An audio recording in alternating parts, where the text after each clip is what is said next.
తాకట్టులో ఉన్న బంగారానికి తక్షణ విముక్తి. ఈ రోజు మార్కెట్ రేట్ క్యాష్ మీ చేతిలో. శివ గోల్డ్ కంపెనీ, మీ నమ్మకానికి మా హామీ. అసలు ఈ జ్యోతిష్యం అనేది ఎంతవరకు ఒక కీలక పాత్ర పోషిస్తుంది ప్రతి మనిషికి కూడా? జ్యోతిష్యం నమ్మాలా వద్దా అనేది పక్కన పెడితే సర్వం సంకనాగిపోయినా ఎవరు పట్టించుకోడు. కానీ వినాయక చవితి ముందు రోజు మాత్రం నిద్రలేస్తారు వీళ్ళందరూ. కొన్ని లక్షల మంది రోజు మందు తాగి సిగరెట్ తాగి వస్తుంటే ఎవరికే ఉండదు. కానీ ఖచ్చితంగా దీవాళి ముందు రోజు మనం కాల్చే క్రాకర్స్కి మాత్రమే వీళ్ళు విజృంభిస్తుంది. బ్యూటీ పార్లర్కి పోయినప్పుడు ఈ మంగళసూత్రాన్ని తీసి అట్లా పక్కకు పెడతారు. ఈ జ్యోతిష్యం గురించి విమర్శించే వాళ్ళ సంఖ్య ఎందుకు ఎక్కువైంది అంటే, అసలు హిందూ మతానికి థ్రెట్ ఎవరితోనుంది? హిందువులతోనే ఉంది. శుభమా అంటూ పెళ్లి చేసుకుంటే విడిపోమని చెప్తున్నాడు వేణుస్వామి అంటే దాన్ని శుభమా అని చెప్పరు నాయన. శాస్త్రాలు కానీ దైవత్వం కానీ తగ్గేదే లేదు, ముందుకెళ్తానే ఉంది. జాతకంలో ఈ దశలను బట్టే గానీ మనం తీసుకుంటున్న ఆహార అలవాట్లను బట్టి కాదంటారా? ఏం తినని వాళ్లకు కూడా క్యాన్సర్స్ వస్తాయి. అంతెందుకు, కరోనాలో మంచి మంచోళ్ళు చచ్చిపోయారు, తాగుబోతులు ఎవరు తావాలా? అవును. దేవుడు అనేవాడు నీ జాతకాన్ని రాసిండు, నీ తలరాత రాయలే. ఈ మధ్య కాలంలో దశమహావిద్యల అమ్మవార్ల గురించి చాలా ఎక్కువగా వింటున్నాం. ఎవరు అసలు ఈ దశమహావిద్యలు, ఎందుకు ఆరాధించొద్దు అందరూ? సో దశమహావిద్యలు అనేవి ఇవాళ కొత్తవి కావు.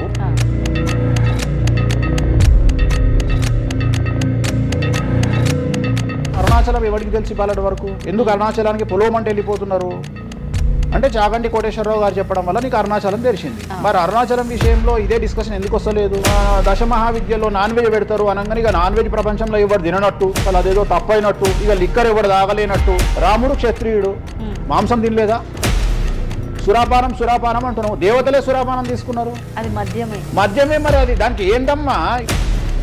అవన్నీ పుకార్లు అంటున్నారు. పుకార్లు అదే చెప్తున్నా నేను. సురాపానము నథింగ్ బట్ సారా, ఇప్పసారా. గూగుల్లో కానీ, చాట్ జీపీటీలో కానీ, జెమినీలో కానీ వామాచారం అంటే ఏందో ఓపెన్ చేయండి, దశమహావిద్యలు అంటే ఏందో ఓపెన్ చేయండి. మీకు మీరే తెలుసుకోండి. ఈ సమాజంలో తెలుగు రాష్ట్రాల్లో ఉన్న దొంగలెవరో దొరలెవరో మీరే గుర్తుపట్టండి. ఎవరు అబద్ధాలు చెప్తున్నారనే విషయాన్ని తెలుసుకోండి. వేణుస్వామి దొంగ అయితే వేణుస్వామి దగ్గరికి రాకండి. నన్ను 20 నిమిషాలు ఆడుకుందామనే ప్రయత్నం చేసిన నీకు ఇప్పుడు చిన్న ఫినిషింగ్ టచ్ ఇస్తాను. అసలు నువ్వు జనవరి 1కు ముందు నా దగ్గర ఇంటర్వ్యూకి ఎందుకు వచ్చావు? నేను దానికి ఆన్సర్ చెప్తా. కాదు అదే ప్రయత్నం వేణుస్వామి చేసిండు కామాఖ్య విషయం. అమ్మా ఇట్లా వచ్చారా? నమస్కారం, వెల్కమ్ టు ఐ డ్రీమ్. ధర్మ మార్గం విత్ విజిత కార్యక్రమానికి స్వాగతం.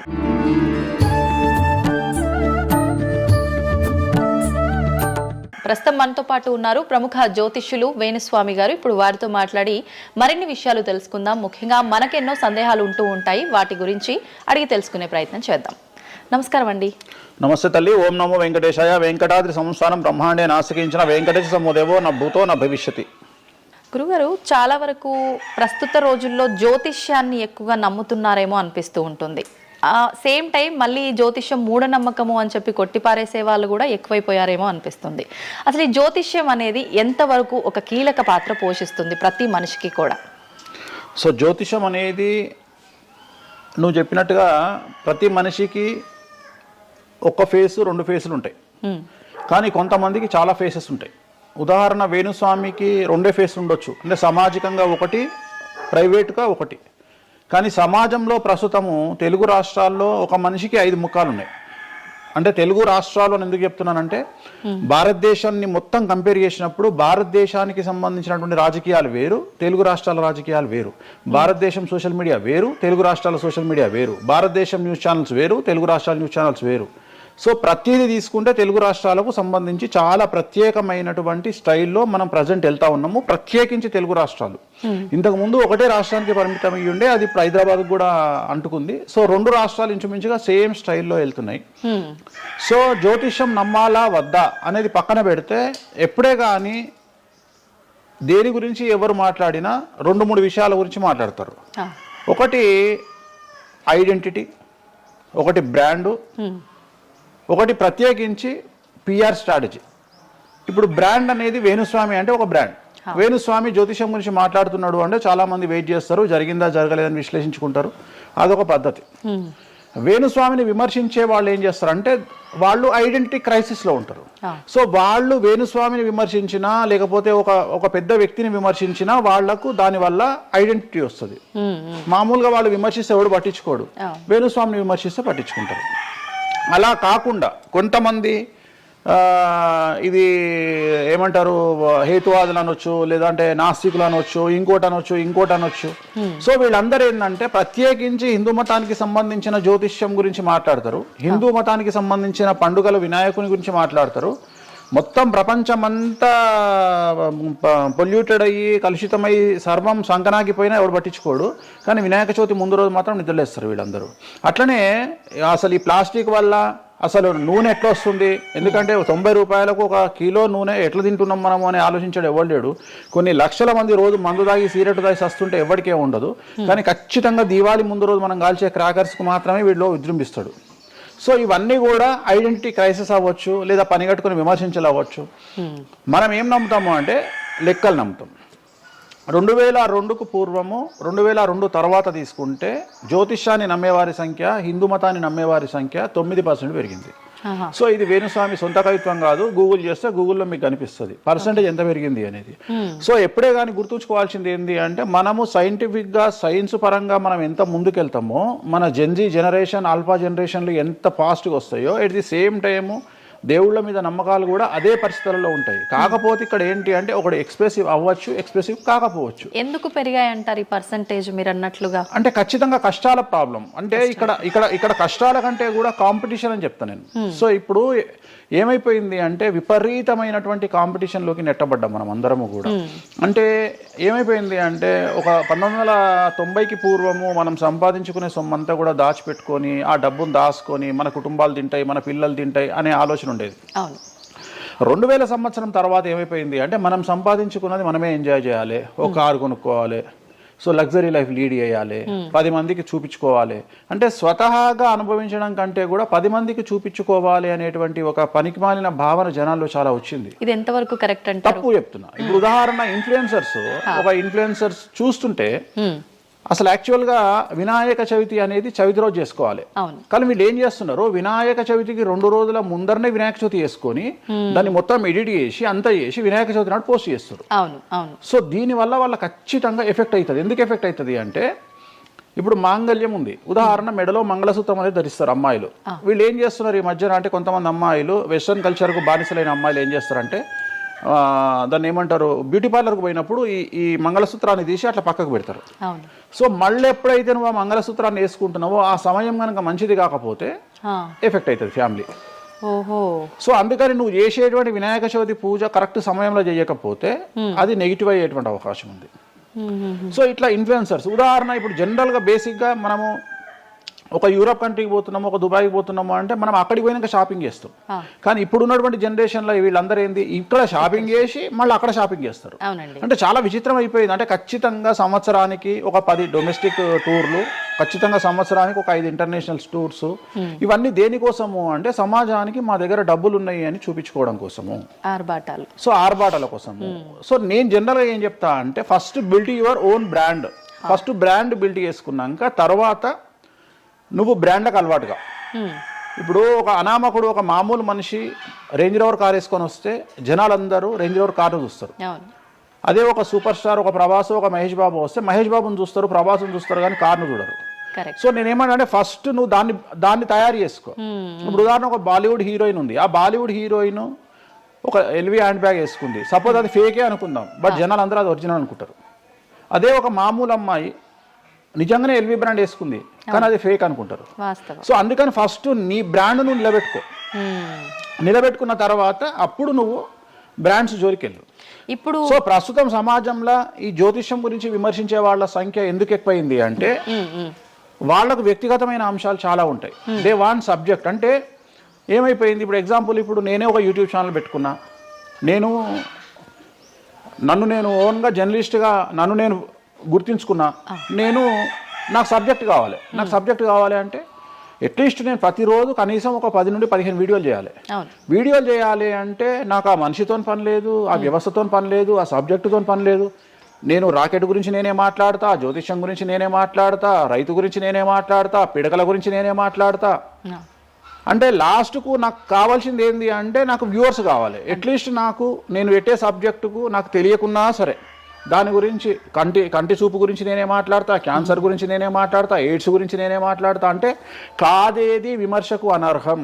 అంటే నీకు సబ్జెక్టు తెలుసా తెలియదా అంటే ఇంగితం ఉండేవాడు కంట్రోల్ చేసుకో. ఇప్పుడు నాకు సిగ్గు శరము ఇంగితం ఉంది. నేను ఇప్పుడు ఆ కెమెరామెన్ తీసేటువంటి కెమెరాకు సంబంధించి ఆయన ఎట్లా పెట్టాలి ఫోకస్, ఆయన లెన్స్ ఎంత అడ్జస్ట్ చేసుకుంటాడు ఏంది అనేది నాకు సంబంధం లేని వ్యవహారం. కానీ నేను అసలు దానిలోకి వెళ్ళను. కానీ అదే విశ్లేషకుల పేరుతో ఉండేటువంటి యూట్యూబ్ ఛానల్స్ అవ్వచ్చు, ఇంకొకళ్ళు అవ్వచ్చు, వాళ్ళు ఏం చేస్తారు, దాన్ని కూడా వాళ్ళే జస్టిఫికేషన్ చేస్తారు. అంటే దాన్ని కూడా నువ్వు కెమెరా ఎట్లా పెట్టాలనో కెమెరామెన్కి వీళ్ళు నేర్పిస్తారు. వీళ్ళే డిస్కషన్ ఎందుకు అంటే వాళ్ళకి ఏదో ఒక 10,000 వ్యూవర్షిప్ పోతే ఇట్లా ఓవరాల్గా తీసుకుంటే నెలకి ఇంత వెళ్తుంది పైసలు. సో దీని మీద బ్రతికే వాళ్ళు, సో వాళ్ళు ఏం చేస్తారు, వాళ్ళు విమర్శలు చేస్తారు. సో అట్లనే హేతువాదుల ముసుగులో ఉండేవాళ్ళు విమర్శలు చేస్తారు. అన్నిటికంటే ప్రాబ్లం ఏమైపోయింది అంటే పొద్దున్న లేస్తే హిందూ మతం బాగుండాలి, హిందూ మతం బాగుండాలి అంటే అసలు హిందూ మతానికి థ్రెట్ ఎవరితోనుంది? హిందువులతోనే ఉంది. ముస్లిమ్స్తో లేదు, క్రిస్టియన్స్తో లేదు. ఎందుకంటే వేరే వాళ్ళు మన జోలికి రావట్లా. ఎంతసేపు కప్పల భాగవతం లాగా మన జీవితంలో ఎలుకల భాగవతం లాగా ఒక ఎలుక ఇంకో ఎలుకని కిందికి గుంజుతుంది, ఒక కప్ప ఇంకో కప్పని కిందికి లాగుతుంది. అట్లనే హిందువులలో వేణుస్వామి ఆస్ట్రాలజికల్ ప్రిడిక్షన్స్ లో మంచిగా ఉన్నాడు. అంటే వేణుస్వామి చెప్పింది ఏదైనా జరిగినప్పుడు వేయడానికి ఎవరికి మనసు రాదు, కానీ వేణుస్వామిని విమర్శించడానికి పొలోమంటే అందరూ వచ్చేస్తారు. అంటే మరి నేను హిందువునే కదా, నన్ను కిందికి లాగేవాడు హిందువే కదా, మరి ఇక్కడ హిందూ మతం ఏమవుతుంది? ఇప్పుడు సమాజంలో నేను అబ్జర్వ్ చేస్తున్నా గత కొన్ని రోజుల నుండి, ఒక 6 నెలల నుండి, సంవత్సరం నుండి Telugu media in the sense నేను లోకల్ సోషల్ మీడియాలో హిందూ మతాల పేరు మీద కొత్త వర్షన్ వచ్చింది. ఏంటి అంటే హిందూ ఆచార వ్యవహారాలను విమర్శించడము చాలా కామెడీ అయిపోయింది. ఒక ఆయన ఈ మధ్యలో ఇంటర్వ్యూ చూసాను నేను, అసలు దుర్గమాల లేదంటాడు ఆయన. నేను షాక్ అయినా. నేను ఇనుంటావు నువ్వు కూడా. నాకు ఆశ్చర్యం అనిపించింది. దుర్గమాల లేదు అంటే అమ్మవారి మాల, జనరల్ గా భవానీ మాల కరెక్ట్ వర్డ్. భవానీ మాల లేనే లేదు, అసలు చరిత్రలో లేదు అంటాడు. అంటే సమాజము ఏదో విధంగా భక్తి మార్గం వైపు వెళ్తుంది అంటే నువ్వు సంతోషంగా ఫీల్ అవ్వాలి. కానీ దాన్ని కూడా విమర్శించేవాడు ఎందుకంటారు ఇలా అంటే వీళ్ళందరూ పండితులు కాదు, వీళ్ళందరూ standing comedians or sitting comedians. ఒక ఆయన కూర్చొని మాటలు చెప్తాడు, వాళ్ళు నవ్వడం స్టార్ట్ కాగానే ఈయన మర్చిపోతాడు. ఇక ఈయన మర్చిపోయి, అంటే ఆడవాళ్ళు నవ్వుతుంటారు, మగవాళ్ళు నవ్వుతుంటే ఈయన ఆనందానికి పరవశుడు అయ్యి ఇంకా వాళ్ళు నవ్వుతున్నారు కదా అని రెచ్చిపోయి ఇంకా గ్రహాలు లేవు, దేవుడు లేడు, ఏది ఒక బ్రాహ్మణుడు అయ్యుండి ఒక పండితుడు అయ్యుండి టోటల్ మన సబ్జెక్టుకు వ్యతిరేకంగా మాట్లాడుతూ ఉంటాడు. అట్లనే ఆయన ఎవరో భవానీమాల లేదు అంటాడు. నీకు వచ్చిన నష్టమేముంది? నువ్వు మొగోడివైతే భవానీమాల కాదు, ఎవరైతే కోయంబత్తూరులో ఈషా ఫౌండేషన్లో లింగభైరవ అమ్మవారు లేదని చెప్పు, అది నీ గొప్పతనం. నిజంగా లింగభైరవ అమ్మవారు లేనప్పుడు లేదని చెప్పు. ఆమె క్రియేటెడ్ గాడు, చెప్పొచ్చు కదా లేదు అని. ఎందుకంటే అక్కడ భయం ఏంటంటే ఎవరు తంతడు అని. వీళ్ళ భయం అంటే ఏంటంటే ఎక్కడైతే ఎవడు వీళ్ళకి అడ్డు రాడో అక్కడికి వస్తాడు. వీళ్ళకి ఒరిజినల్ సబ్జెక్ట్ మాట్లాడే దమ్ము లేదు. సో ఇదంతా ఎంత చేసినా నేను అల్టిమేట్గా చెప్పేది ఏంటంటే జ్యోతిష్యానికి వ్యక్తిగతంగా నా దగ్గరకు వచ్చేవాళ్ళు నాకు జనాలకు చెప్పారుగా. ఇప్పుడు నేను ఒక మాట చెప్తా, ఇప్పుడు సీక్రెట్ మెయింటైన్ చేయాలనుకుంటారు ప్రతి ఒక్కడు, ప్రైవసీ మెయింటైన్ చేయాలనుకుంటారు. మామూలుగా హాస్పిటల్కి పోతేనే ఇవాళ ప్రైవసీ మెయింటైన్ చేయాలనుకుంటున్నారు. అది అట్లీస్ట్ తలకాయనొప్పికి పోయినా వాళ్ళు దే వాంట్ ప్రైవసీ. అంటే కారు డైరెక్ట్గా B1కి వెళ్ళిపోతుంది, పైకి వెళ్ళిపోతారు, డాక్టర్ని కలుస్తారు, వస్తారు. అట్లాంటిది వేణుస్వామి దగ్గరకు వచ్చి నేను ఎందుకు చెప్పాలనుకుంటున్నా, లేదంటే నేను ప్రజలకి చెప్పాలనుకుంటున్నా అనుకోరు కదా. ఎవరో ఒకళ్ళు వేణుస్వామి దగ్గరికి వెళ్ళినప్పుడు కొన్నిసార్లు కొన్ని వీడియోలు తీసినప్పుడు 100 మందిలో ఒక వీడియో తీసినప్పుడు ఆ వీడియో పోస్ట్ చేస్తాము, దానివల్ల నా దగ్గరకు వచ్చినట్టు తెలుస్తుంది. కానీ 99% నా దగ్గరకు వచ్చినట్టు తెలియదు. నా దగ్గరికే కాదు, జ్యోతిషం అనేది ఎక్స్ట్రీమ్గా జనాల్లోకి వెళ్తున్నది. ఎట్ ది సేమ్ టైం భక్తి అనేది జనాల్లోకి వెళ్తున్నది. దాన్ని భయం అంటమా భక్తి అంటమా పక్కన పెడితే ఈరోజు జనాలు ముక్కోటి కానీ ఇతరత్ర పండుగలు కానీ జనవరి 1 కానీ జనాలు విపరీతంగా దేవాలయాల్లో ఉంటున్నారు. అంటే జనాలకు దేవుడి మీద కానీ శాస్త్రాల మీద కానీ వచ్చినటువంటి నమ్మకము, ఈ నమ్మకాన్ని ఎవరో ఒకళ్ళు వచ్చి టీవీలో కూర్చొని చెప్పినంత మాత్రాన పోదు. సో ఇది జనాల్లోకి విపరీతంగా వెళ్తానే ఉంటుంది. జనాలు ఎప్పుడే కానీ ఎంత వెస్టర్న్ కల్చర్కి వెళ్ళినా నమ్మకము అనేది ఒకటి ఉంటుంది. మనల్ని నమ్మించేది, మనల్ని బ్రతికించేది నమ్మకము. ఈ నమ్మకం లేకపోతే మనకు జీవితం లేదు. సో ఈ జ్యోతిష్యము అనేది అంధకార బంధురంలో ఉండేటువంటి ఒక వ్యక్తిని బయటకు తీసుకురావడానికి, జరగబోయేటువంటి నష్టాన్ని చెప్పడానికి మాత్రమే పనికి వచ్చేటువంటి శాస్త్రము. అంతేగాని నువ్వు 50 ఏళ్లకు నరుకుతావు, 40 ఏళ్లకు కారు కొంటావు, ఈ సొల్లు పురాణం చెప్పాల్సిన పని లేదు. జరగబోయేటువంటి నష్టాన్ని గనక చెప్పగలిగితే జ్యోతిష్యము దాన్ని సరి చేసుకోవడంతో పాటు మానసికంగా స్ట్రాంగ్ అవ్వడానికి ఆ వ్యక్తికి చాలా చాలా చాలా ఉపయోగపడుతుంది. భార్యాభర్తలు తన్నుకొని చస్తారు, విడిపోతారు అని చెప్పడంలో ఉద్దేశము మీరు విడిపోండి అని కాదు. భార్యాభర్తల్లో అట్లీస్ట్ జనరేషన్ ను బట్టి ఈ రోజు భర్త అనేవాడు కాంప్రమైజ్ అయ్యి భార్య తిట్టినా పడి ఉంటాడు అని ఇక్కడ ఉద్దేశము. అంటే ఒకప్పుడు భార్యకు భర్తకు పెళ్లికి కనీసం 10 సంవత్సరాల గ్యాప్ ఉండేది. ఎందుకు అంటే భార్య అనే అమ్మాయి చిన్నపిల్లగా ఉంటే భర్త అనేవాడు ఒక కూతుర్ని చూసుకుంటాడు అనే ఉద్దేశంతో ఆ పెళ్లిళ్ళు చేసేవాళ్ళు. ఇవాళ ఏం చేస్తున్నారు, ఇద్దరికి 6 నెలలు తేడా ఉండదు. సో ఇద్దరు టెంపర్మెంట్ లో వెళ్తారు, ఇద్దరు గొడవలు పడతారు. సో ఈ కండిషన్ లో వాళ్ళిద్దరు విడిపోయేటువంటి తత్వం వైపు వెళ్తారు. కాబట్టి మొదలే మీ జాతకాలు బాగాలేవు, మీకు విడిపోయే అవకాశం ఉంది అంటే మిమ్మల్ని విడిపోమని చెప్పడం కాదు. ఇక్కడ మీరు జాగ్రత్తగా ఉండండి, కాంప్రమైజ్ కండి, ఈగోస్ పక్కన పెట్టండి, మీ పొసెసివ్నెస్ ను పక్కన పెట్టండి. సో ఆర్థికపరమైనటువంటి అంశాల్లో క్యాలిక్యులేటెడ్గా ఉండండి, తన్నుకొని చావకండి, విడిపోకండి అని మొదలే వాళ్ళని హెచ్చరించడం అనేటువంటిది దీంట్లో భాగము. కానీ ఇవాళ ఏమంటున్నారు, శుభమా అంటూ పెళ్లి చేసుకుంటే విడిపోమని చెప్తున్నాడు వేణుస్వామి అంటే దాన్ని శుభమా అని చెప్పరు నాయన. ప్రతి ఒక్కళ్ళకి అదే చెప్తున్నారు. ఆ మాతకు వస్తే మీరు పొద్దున్న లేస్తే 100 పెళ్లిలలో 80 పెళ్లిళ్ళు డివోర్స్ అవుతున్నాయి. మరి దీని మీద మీరే కదా డిబేట్ పెడతారు. సో ఇదంతా ఏంటంటే ఒక వ్యక్తిని విమర్శించాలనుకున్నప్పుడు వాళ్ళు ఏదైనా తీసుకురావచ్చు. దాన్ని రామ అంటే దాన్ని చిన్న పదాలు మారిస్తే ఆ రామ అనేది ఒక బ్యాడ్ వర్డ్ అవుతుంది. సో దాన్ని ఎట్లంటే అట్లా చేసుకొని పోవచ్చు. కానీ ప్రస్తుతం దేశ కాలమాన పరిస్థితులలో జ్యోతిష్యం కానీ శాస్త్రాలు కానీ దైవత్వం కానీ తగ్గేదే లేదు, ముందుకెళ్తానే ఉంది. ఇప్పుడు ఒక మనిషి జననం దగ్గర నుంచి చనిపోయే వరకు జాతకం అనేది కొన్ని సందర్భాల్లో మాత్రమే చూడాలి అని చెప్పి ఒకప్పటి కాలంలో చెప్పేవారట. కానీ ఇప్పుడు మాత్రం పుట్టిన దగ్గర నుంచి ఎప్పుడు ఏ చిన్న సమస్య వచ్చినా జాతకం చూపించుకోవడము, అసలు ఇది మన సాంప్రదాయంలో లేనే లేదు అంటున్నారు. ఇది ఎంతవరకు వాస్తవం? నేను లాస్ట్ ఇయర్ ఒక హీరోకు ఒక బిడ్డ పుడితే నేను చెప్పినప్పుడు చాలా మంది మేధావులు వచ్చి నన్ను విమర్శించారు. చిన్న పాపకు జాతకం చెప్తారా ఎవడన్నా అని. నీకు తెలిసే ఉంటే కృష్ణదేవరాయల ఆస్థానం కానీ ఇతర రాజులు పెద్ద పెద్ద రాజుల ఆస్థానంలో కానీ ఆస్థాన సిద్ధాంతి అని ఉండేవాడు. వాళ్ళు ఏం చేసేవాళ్ళు అంటే రాణికి కూతురు పుట్టిన కొడుకు పుట్టిన వాళ్ళు వచ్చి మొత్తం లైఫ్కు సంబంధించిన జాతకాన్ని రాసేవాళ్ళు. పుట్టడంతోనే అసలు పుట్టిన రోజే రాసేవాళ్ళు. వీళ్ళు ఏమైతారు, ఈయన జీవితంలో ఏమైతాడు, దొంగ అవుతాడా, మంచోడు అవుతాడా, రాజు అవుతాడా, లంగ అవుతాడా, క్రికెటర్ అవుతాడా అంటే ఆ దేశకాలం మన ప్రశ్న బట్టి అప్పుడు.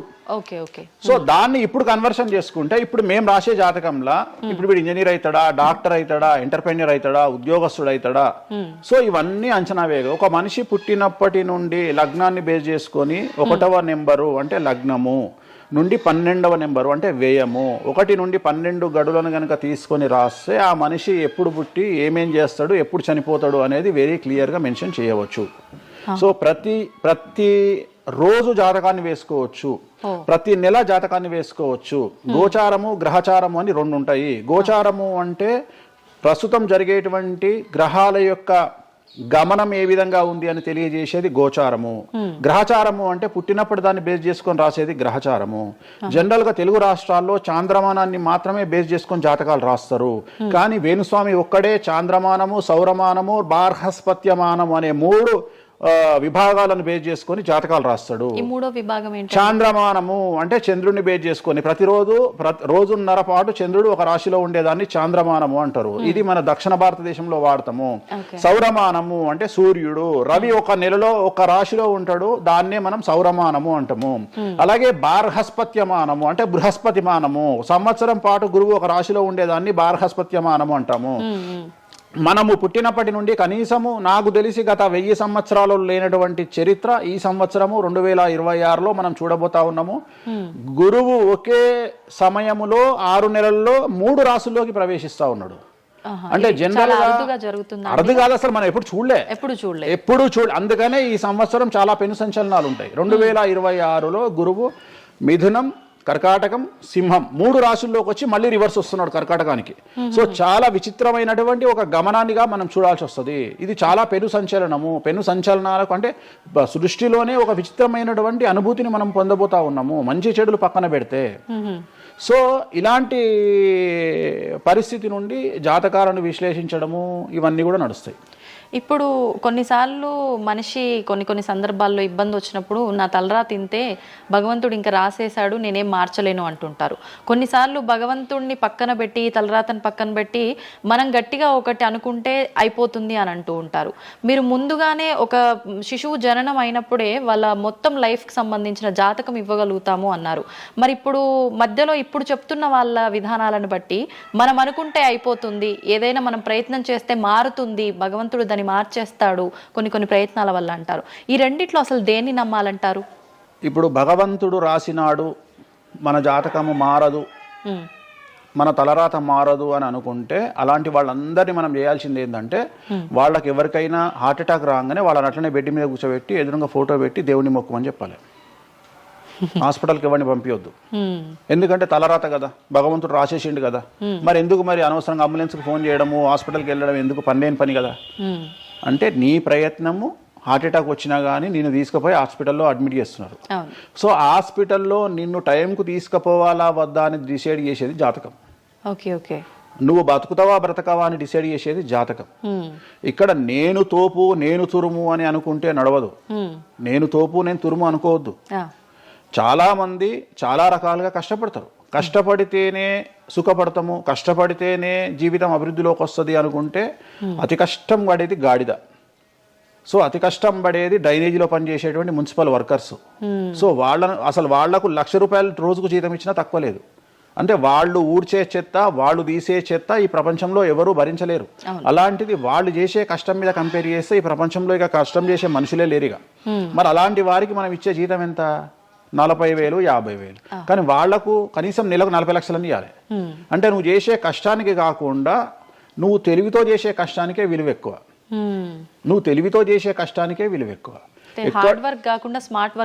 ఎగ్జాక్ట్లీ స్మార్ట్ వర్క్ నమ్ముకోవాలి. సో రెండవది నేను కష్టపడితే అసలు రానే రాదు. నువ్వు కష్టపడడం కాదు, నువ్వు తెలివిగా కష్టపడు, కసిగా కష్టపడు. సో అందరికంటే భిన్నంగా ముందుకెళ్ళు. సో దీంట్లో లోకులు నీ మీద రాళ్లు వేస్తారు, దీంట్లో లోకులు నిన్ను సమాజంలో టార్గెట్ చేస్తారు. So there is no development in comfortable zone. నువ్వు కంఫర్టబుల్ జోన్ దాటిన తర్వాతనే నీ జీవితంలో నీ కష్టాలు అనేవి స్టార్ట్ అవుతాయి. ఆ కష్టాలు స్టార్ట్ అయిన తర్వాత అభివృద్ధి అనేది ఏర్పడుతుంది. సో నువ్వు ఉద్యోగానికి అలవాటు అయినవు అంటే జీవితంలో నువ్వు ఉద్యోగంలోనే ఉండిపోతావు. నువ్వు రిస్క్ తీసుకొని సంవత్సరం పాటు ఖాళీగా కూర్చోవడానికి ట్రై చేసి నువ్వేదో వ్యాపారం చేసుకోనో ఇంకేదో చేసుకోనో ముందుకు రావడానికి ప్రయత్నం చేస్తే అప్పుడు నువ్వు తోపవుతావు.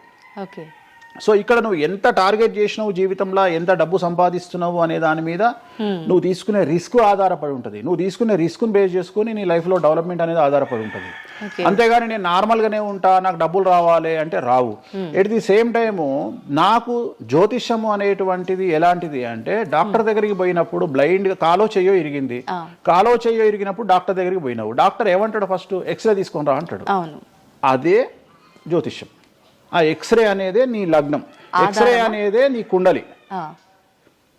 సో నువ్వు తీసుకున్న ఎక్స్రే, నువ్వు ఎట్లయితే డాక్టర్ దగ్గరికి పోయినప్పుడు ఎక్స్రే ఎట్లయితే పనిచేస్తుందో, నీ కష్టం వచ్చినప్పుడు నిన్ను కష్టాల నుండి బయటికి తీసుకురావడానికి జ్యోతిష్యం అనేది ఎక్స్రే లాగా ఉపయోగపడుతుంది. ఆ ఎక్స్రే అంటే నీ కుండలి చూసినప్పుడు నీకు ఈ సబ్జెక్ట్లో ఈ ప్రాబ్లం ఎందుకు వచ్చింది, ఒక వ్యక్తికి హార్ట్ అటాక్ ఎందుకు వచ్చింది అంటే ఆయన జాతకంలో రవి కేతువు లేదా శని దృష్టి రవి మీద లేదా కుజ రవులు 8వ ఇంట్లోనో లేకుంటే 6వ ఇంట్లోనో వ్యయంలో ఉన్నప్పుడు, అలాగే రవి కేతువులు 12వ ఇంట్లో కలిసి ఉన్నప్పుడు, అలాగే 6వ ఇంట్లో కలిసి ఉన్నప్పుడు, సో ఆ సందర్భంలో ఆ గ్రహ చిత్రంలో ఆ దశా చిత్రంలో ఆ దశ వచ్చినప్పుడు, అంతర్దశ వచ్చినప్పుడు ఏలినాటి శనిలోనో ఆ షష్టమ శనిలోనో అష్టమ శనిలోనో ఈ హార్ట్ అటాక్ అనేది వస్తుంది. అంటే జాతకంలో ఈ దశలను బట్టే కానీ మనం తీసుకుంటున్న ఆహార అలవాట్లను బట్టి కాదంటారా? ఏం తినని వాళ్లకు కూడా క్యాన్సర్స్ వస్తాయి, గుర్తుంచుకోవాలి. ఏం తినని వాళ్ళకు కూడా క్యాన్సర్లు వస్తాయి. చాలా మందికి ప్రస్తుతం సమాజంలో నాన్ వెజ్ తిననటువంటి వాళ్లకు కొలన్ క్యాన్సర్ వచ్చినటువంటి సంఘటనలు నాకు వేలల్లో తెలుసు. సో ఏం తప్పు చేస్తున్నారని అమ్మాయిలకు బ్రెస్ట్ క్యాన్సర్ వస్తుంది? ఆన్సర్ చెప్పు. Question mark. అవునా కాదా? థైరాయిడ్తో ఏం పని చేస్తున్నావు? థైరాయిడ్ ప్రాబ్లం వచ్చింది, సరే ఉదాహరణ లంగ్స్ క్యాన్సర్ అంటే నువ్వు సిగరెట్ తాగితే వచ్చింది. కానీ నువ్వు నమ్మవో 100 మందిలో 40 మందికి లంగ్స్ క్యాన్సర్ వచ్చిన వాళ్ళకు సిగరెట్ అలవాట్లేదు. ఎందుకు వచ్చింది? ఓకే. సో చాలా మంది అంతెందుకు కరోనాలో మంచి వాళ్ళు చచ్చిపోయారు, తాగుబోతులు ఎవరు తావాలా? అవును అవును. అసలు దీని మీద కదా నువ్వు సైంటిస్ట్ రీసెర్చ్ చేయాల్సింది. ఇంతమందిని చూసినా మనం రోడ్డు మీద బిచ్చమెత్తుకునేవాడు ఎవరు చచ్చిపోలే, ఎందుకు అంటే వాడి డైజెషన్ సిస్టమ్ అంత స్ట్రాంగ్ ఉంది, వాడి ఇమ్యూనిటీ పవర్ అంత స్ట్రాంగ్ ఉంది. అట్లనే మందు తాగే వాడి ఇమ్యూనిటీ పవర్ అంత స్ట్రాంగ్ ఉంది.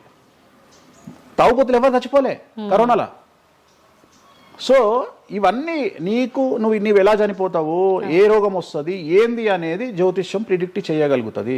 జ్యోతిష్యం అనేది నీ లైఫ్ను డిసైడ్ చేసింది కాదు, నీ లైఫ్ను ఎలా మార్చుకోవాలి అనేది జ్యోతిష్యం డిసైడ్ చేస్తుంది. దేవుడు అనేవాడు నీ జాతకాన్ని రాసిండు, నీ తలరాత రాయలే. ఇక్కడ గుర్తుంచుకోవాల్సింది ఏంటంటే నువ్వు ఏ సమయంలో పుట్టాలి అనేది డిసైడ్ చేసింది ఎవరు? దేవుడు. సో నువ్వు పుట్టినప్పుడు 9 గ్రహాల కాంబినేషన్స్ ఎక్కడున్నాయి? లగ్నంలో ఎవరున్నారు, ద్వితీయంలో ఎవరున్నారు, తృతీయంలో ఎవరున్నారు, చతుర్థంలో ఎవరున్నారు, పంచమంలో ఎవరున్నారు, షష్టమంలో ఎవరున్నారు, వ్యయంలో ఎవరున్నారు. అంటే నీకు ఏ రోగాలు రావాలి, నీకు దోస్తులు ఎట్లాంటి వాళ్ళు ఉన్నారు, నీ కుటుంబంలో నీకు బంధువులతో గొడవలు అయితేయా కావా, నువ్వు డబ్బు ఎంత సంపాదిస్తావు, ఉద్యోగం వల్ల సంపాదిస్తావా, వ్యాపారం వల్ల సంపాదిస్తావా, లేకపోతే బెట్టింగ్లకు పోయి నాశనం చేసుకుంటావా, లేకపోతే వ్యసనపరుడు పోయి నాశనం చేసుకుంటావా, సో అమ్మాయిలకు బానిసైతావా, అంటే ఇట్లాంటివన్నింటిని అనలైజ్ చేయగలిగినటువంటి శక్తి జ్యోతిష్యానికి ఉంది. జ్యోతిష్యము అనేది వేరు కాదు, నువ్వు ఏదైతే దేవుడు జాతకం రాసిండు, ఏదైతే తలరాత రాసిండు అంటుండో గదే గిది. అంటే పుట్టిన టైంని ప్లేస్ని అన్నిటిని బట్టే ఈ ప్రిడిక్షన్. ఒక మనిషి పుట్టిన సమయాన్ని బేస్ చేసుకొని ఇప్పుడు నువ్వు మాట్లాడుతున్న దేవుడు రాసిన తలరాతనే జాతకం. తలరాత వేరు, జాతకం వేరు కాదు. నీ తలరాత అనేది ఈ లగ్నంలో ఉంది, ఈ కుండలిలో ఉంది, దీన్ని బేస్ చేసుకొని దీన్ని చేతిలో పట్టుకొని నువ్వు ముందుకెళ్తే నీకు ఏ ప్రాబ్లం ఉండదు. ఒక్కసారి జ్యోతిష్కుని సంప్రదిస్తే కాదు, నువ్వు ప్రతి సంవత్సరము లేదా 2.5 సంవత్సరాలకోసారి శని మారినప్పుడల్లా నీ జాతకం మారుతుంటది, గోచారంలో మారుతుంటది, గ్రహచారంలో మారుతుంటది. నువ్వు ఎలాంటి చర్యలు తీసుకోవాలి, ఎలాంటి జాగ్రత్తలు తీసుకోవాలి, నీకు వాహన ప్రమాదాలు ఎప్పుడు వస్తాయి, ఆరోగ్యపరమైన ఇబ్బందులు ఎప్పుడు వస్తాయి, న్యాయపరమైన ఇబ్బందులు ఎప్పుడు వస్తాయి, నువ్వు ఎదిగిన తర్వాత నీకు శత్రువులు పెరుగుతారు, నువ్వు ఎంత శుద్ధపూసైనా ఎంత మంచివాడివైనా నువ్వు సమాజంలో ఎదిగి ఒక కారు కొనుక్కొని ఒక ఇల్లు కొనుక్కొని నీ బతుకు నువ్వు బ్రతుకుతున్నా నీ మీద జనాలు ఏడ్చి చస్తారు, నీకు శత్రువులు అనేవాళ్ళు ఏర్పడతారు. నువ్వు మంచి చేసినా శత్రువులు వస్తారు, చెడు చేసినా శత్రువులు వస్తారు. సో ఇలాంటి వాళ్ళందరి నుండి నువ్వు ఎట్లా తప్పించుకోవడానికి ఏమేమి పూజలు చేసుకోవాలి, ఏమేమి న్యాయపరమైన జాగ్రత్తలు తీసుకోవాలి, వీటన్నిటినీ క్రోడీకరించి చెప్పగలిగిన వాడు జ్యోతిష్కుడు. కాకపోతే జ్యోతిష్కుడికి దేశ కాల మాన పరిస్థితులను బేస్ చేసుకొని జాతకం చెప్పగలగడం రావాలి. ఎందుకంటే జ్యోతిష్యంలో ఉదాహరణ రవి, కుజ, కేతువు కలిసి ఉన్నప్పుడు సుఖవ్యాధి వస్తుంది. సో సుఖవ్యాధి అని మాత్రమే జ్యోతిష్యం చెప్పింది మాకు, అంతేగాని నీకు సిఫిలిస్, గనేరియా, ఎయిడ్స్, HIV అని చెప్పి రాయలే మాకు అక్కడ రాసింది ఏం రాసిండు, నీకు సుఖవ్యాధి వస్తుంది. కాకపోతే దేశకాలమాన పరిస్థితులను బట్టి ఏ వ్యాధులు వస్తున్నాయో దాన్ని అంచనా వేయగలిగిన శక్తి జ్యోతిష్కుడికి ఉండాలి. ఇప్పుడు కూడా నువ్వు ఇంజనీరింగ్ చేస్తున్నావు అంటే ఇంజనీరింగ్ ఇంకో 2 ఏళ్ళు అయితే పోతుంది. సో కొత్త ఏదో వస్తుంది, స్టడీస్ వస్తాయి. సో మనం మారుతా ఉండాలి, మనం అప్డేట్ అవుతా ఉండాలి. ఎట్లయితే టెక్నాలజీ కోసము, ఎట్లయితే కెమెరా విషయంలో, ఎట్లయితే మైక్ల విషయంలో అప్డేట్ అవుతున్నామో మేము కూడా జ్యోతిషం విషయంలో అప్డేట్ కావాలి. కానీ మమ్మల్ని అప్డేట్ అవ్వడానికి ఎవరు మాకు భుజం తట్టేవాళ్ళు కానీ, వెన్ను తట్టేవాళ్ళు కానీ, మమ్మల్ని ఎంకరేజ్ చేసేవాడు కానీ ఉండడు. ఎంతసేపు మా మీద దాడి చేద్దామని చూసేవాడే ఉంటాడు. మేము ఏదైనా విశ్లేషించి కొత్తది చెప్పుదాము అనేటువంటి ప్రయోగం చేయంగానే ఆటోమేటిక్గా రాకెట్ ఫెయిల్ అయితేనేమో సింపతి చూపిస్తారు, మేము చెప్పింది ఫెయిల్ కాగానే దాడి చేస్తారు. సెఫాలజిస్టుల పేరుతోని ప్రతి సంవత్సరము కనీసం ఒక 20-30 మంది ఫెయిల్ అయితేనే ఉంటారు ఎన్నికలలో. వాళ్ళ జోలికి ఎవడు పోడు. కానీ మేము ఎవడన్నా పుసుక్కున ఎక్కడన్నా ఎన్నికలు గెలువయ్యి అని చెప్పగానే మా మీద దాడి చేసే వాళ్ళు ఎక్కువ ఉంటారు. సో మాకు కూడా ఎంకరేజ్మెంట్ చేస్తే మేము సైన్స్ను ఎప్పుడో పండబెట్టగలిగిన శక్తి మాకు ఉన్నది, జ్యోతిష్కులకు లేక కాదు. కాకపోతే మమ్మల్ని ఎవడు వెన్నుదడతాడు, మా గురించి ఎవడు మాట్లాడతాడు, మా గురించి మెచ్చుకునేది పర్సనల్గా వ్యక్తిగతమైనటువంటి టర్మినాలజీలో మాతో మాట్లాడేవాళ్ళు మెచ్చుకుంటారు తప్ప సమాజం మమ్మల్ని చూసే దృష్టి వేరు. ఎంతసేపు మా దాంట్లోనే మాకుండదు. మా దాంట్లో యాచకా శత్రువు అంటే బిచ్చపోరు శత్రువు అని మా దాంట్లో మాకే తన్నులాట. కామాఖ్యకు పోయి బలుడిచ్చి పూజలు చేసుకునేటువంటి జ్యోతిష్కుడు హైదరాబాద్కు వచ్చి అక్కడ బలులే లేవని చెప్తాడు ఒక జ్యోతిష్కుడు. సో ఇట్లా ఎందుకు చెప్తున్నారు అంటే వాళ్ళ కర్మ మనం ఏం చేయలేము. సో ఓవరాల్గా జ్యోతిష్యం అనేది ఏదైనా చరిత్ర సృష్టించగలుగుతుంది. జ్యోతిష్యము అంటే మనిషి యొక్క తలరాతనే జ్యోతిష్యం. ఇప్పుడు మీరు చెప్పిన దాన్ని బట్టి అంతా మనం పుట్టిన టైము ప్లేస్ని బట్టే డిసైడ్ అవుతుంది ఈ ప్రిడిక్షన్ అంతా. అంటే న్యాచురల్గా బర్త్ జరిగితే ఓకే, కానీ ఇప్పుడు అన్ని ముహూర్తాలు పెట్టుకొని టైము అన్ని చూసి చేస్తున్నారు కదా, మరి ఇటువంటి వారికి జాతకం ప్రిడిక్షన్ కరెక్ట్ ఉంటుందా? ఆ ముహూర్తం పెట్టాలి అనేటువంటి టైమింగ్ కూడా ఆయనే డిసైడ్ చేస్తాడు, దేవుడే. ప్రతిదీ మనం తోపులం అనుకుంటాం, నేను ఓన్గా ఆలోచిస్తున్నా అనుకుంటాడు. ఓకే, అది ఆల్రెడీ డిసైడెడే. నీ మనసులో ఆ భావం రావడానికి, నీ మనసులో ఆ ముహూర్తం పెట్టించుకోవాలి అని అనుకోవడానికి కర్త కర్మక్రియనే భగవంతుడు. మరి ఇది పెళ్లిళ్ళ విషయంలో ఎందుకు వర్తించదు? పెట్టుడు ముహూర్తాల్లో పెళ్లిళ్ళు వద్దు, అదంత సఖ్యతతో ఉండరు భార్యాభర్తలు అంటారు కదా. అసలు ముహూర్తం మంచిదైతే ఎందుకు విడిపోతున్నారు అని ఇప్పుడు కొంతమంది మేధావులు అడుగుతారు. ఫస్ట్ నేను చెప్పే పాయింట్ ఏంటంటే, నీ జాతకాలే కలవకపోతే నువ్వు ఎంత మంచి ముహూర్తంలో చేసుకుంటే ఉంది. నీ జాతకాలు బాగుంటే, మీ జాతకాలు కలిస్తే నువ్వు అష్టమి నాడు పెళ్లి చేసుకున్నా, అమావాస్య నాడు పెళ్లి చేసుకున్నా ఏమీ కాదు. రైట్? సో నేను మాట్లాడే విషయం ఏంటంటే, నీ అబ్బాయి అమ్మాయి జాతకాలు బాగా కుదిరినప్పుడు వాళ్ళ లైఫ్ ఎక్కడో ఉంటుంది. చాలా మంది there is calculated love, calculated relation. అమ్మాయి ఏమనుకుంటుంది, నేను నెలకు 1,50,000 సంపాదిస్తున్నా, నాకు ఖచ్చితంగా 2 లక్షలు సంపాదించే అబ్బాయి కావాలి అనుకుంటుంది. కానీ నన్ను జీవితంలో బాగా చూసుకునే అబ్బాయి కావాలి, నేను కాంప్రమైజ్ అవుతా, నీకు 1,00,000 వస్తుందా, నేను 1,50,000 సంపాదిస్తా, ఇద్దరం కలిసి 2.5 లక్షలతో బతుకుతాము అని ఏ అమ్మాయి అనుకోదు. సో ప్రతి ఒక్కడి క్యాలిక్యులేషన్ ఇదే. అలాగే అబ్బాయి ఏమనుకుంటాడు, నాకు 2 లక్షలు వస్తుంది కానీ నాకు చాలా అందమైన అమ్మాయి కావాలి అనుకుంటాడు. సో ఇక్కడ ఉన్న డిమాండ్కు తగ్గట్టు సప్లై లేదా. సో అప్పుడు ప్రాబ్లం ఏమవుతుంది, ఫైటింగ్. అప్పుడు ఏమవుతుంది అంటే కాంప్రమైజ్ అనేది స్టార్ట్ అవుతుంది. అంటే జ్యోతిష్యుడు జాతకాలు బాగాలేవు అని చెప్పినా ఇనే పరిస్థితులలో వీళ్ళు ఉండరు. రెండవది, జ్యోతిష్కులు కూడా ఏం చేస్తారంటే సాధ్యమైనంత వరకు ముక్కుసూటిగా ఆన్సర్ చెప్పకుండా, కుజదోషం ఉంది, 7వ ఇంట్లో కుజుడున్నాడు, 7వ ఇంట్లో శని కుజులు కలిసి ఉన్నారు, సో చాలా ప్రాబ్లం అవుతుంది. లేదా 7వ ఇంట్లో చంద్రుడు కుజుడు కలిసి ఉన్నారు, సో పిల్లవాడి తల్లి వల్ల సమస్యలు వస్తాయి, లేదా పిల్ల తల్లి వల్ల సమస్యలు వస్తాయి అని వీడు డైరెక్ట్గా అమ్మాయికో అబ్బాయికో చెప్పడు.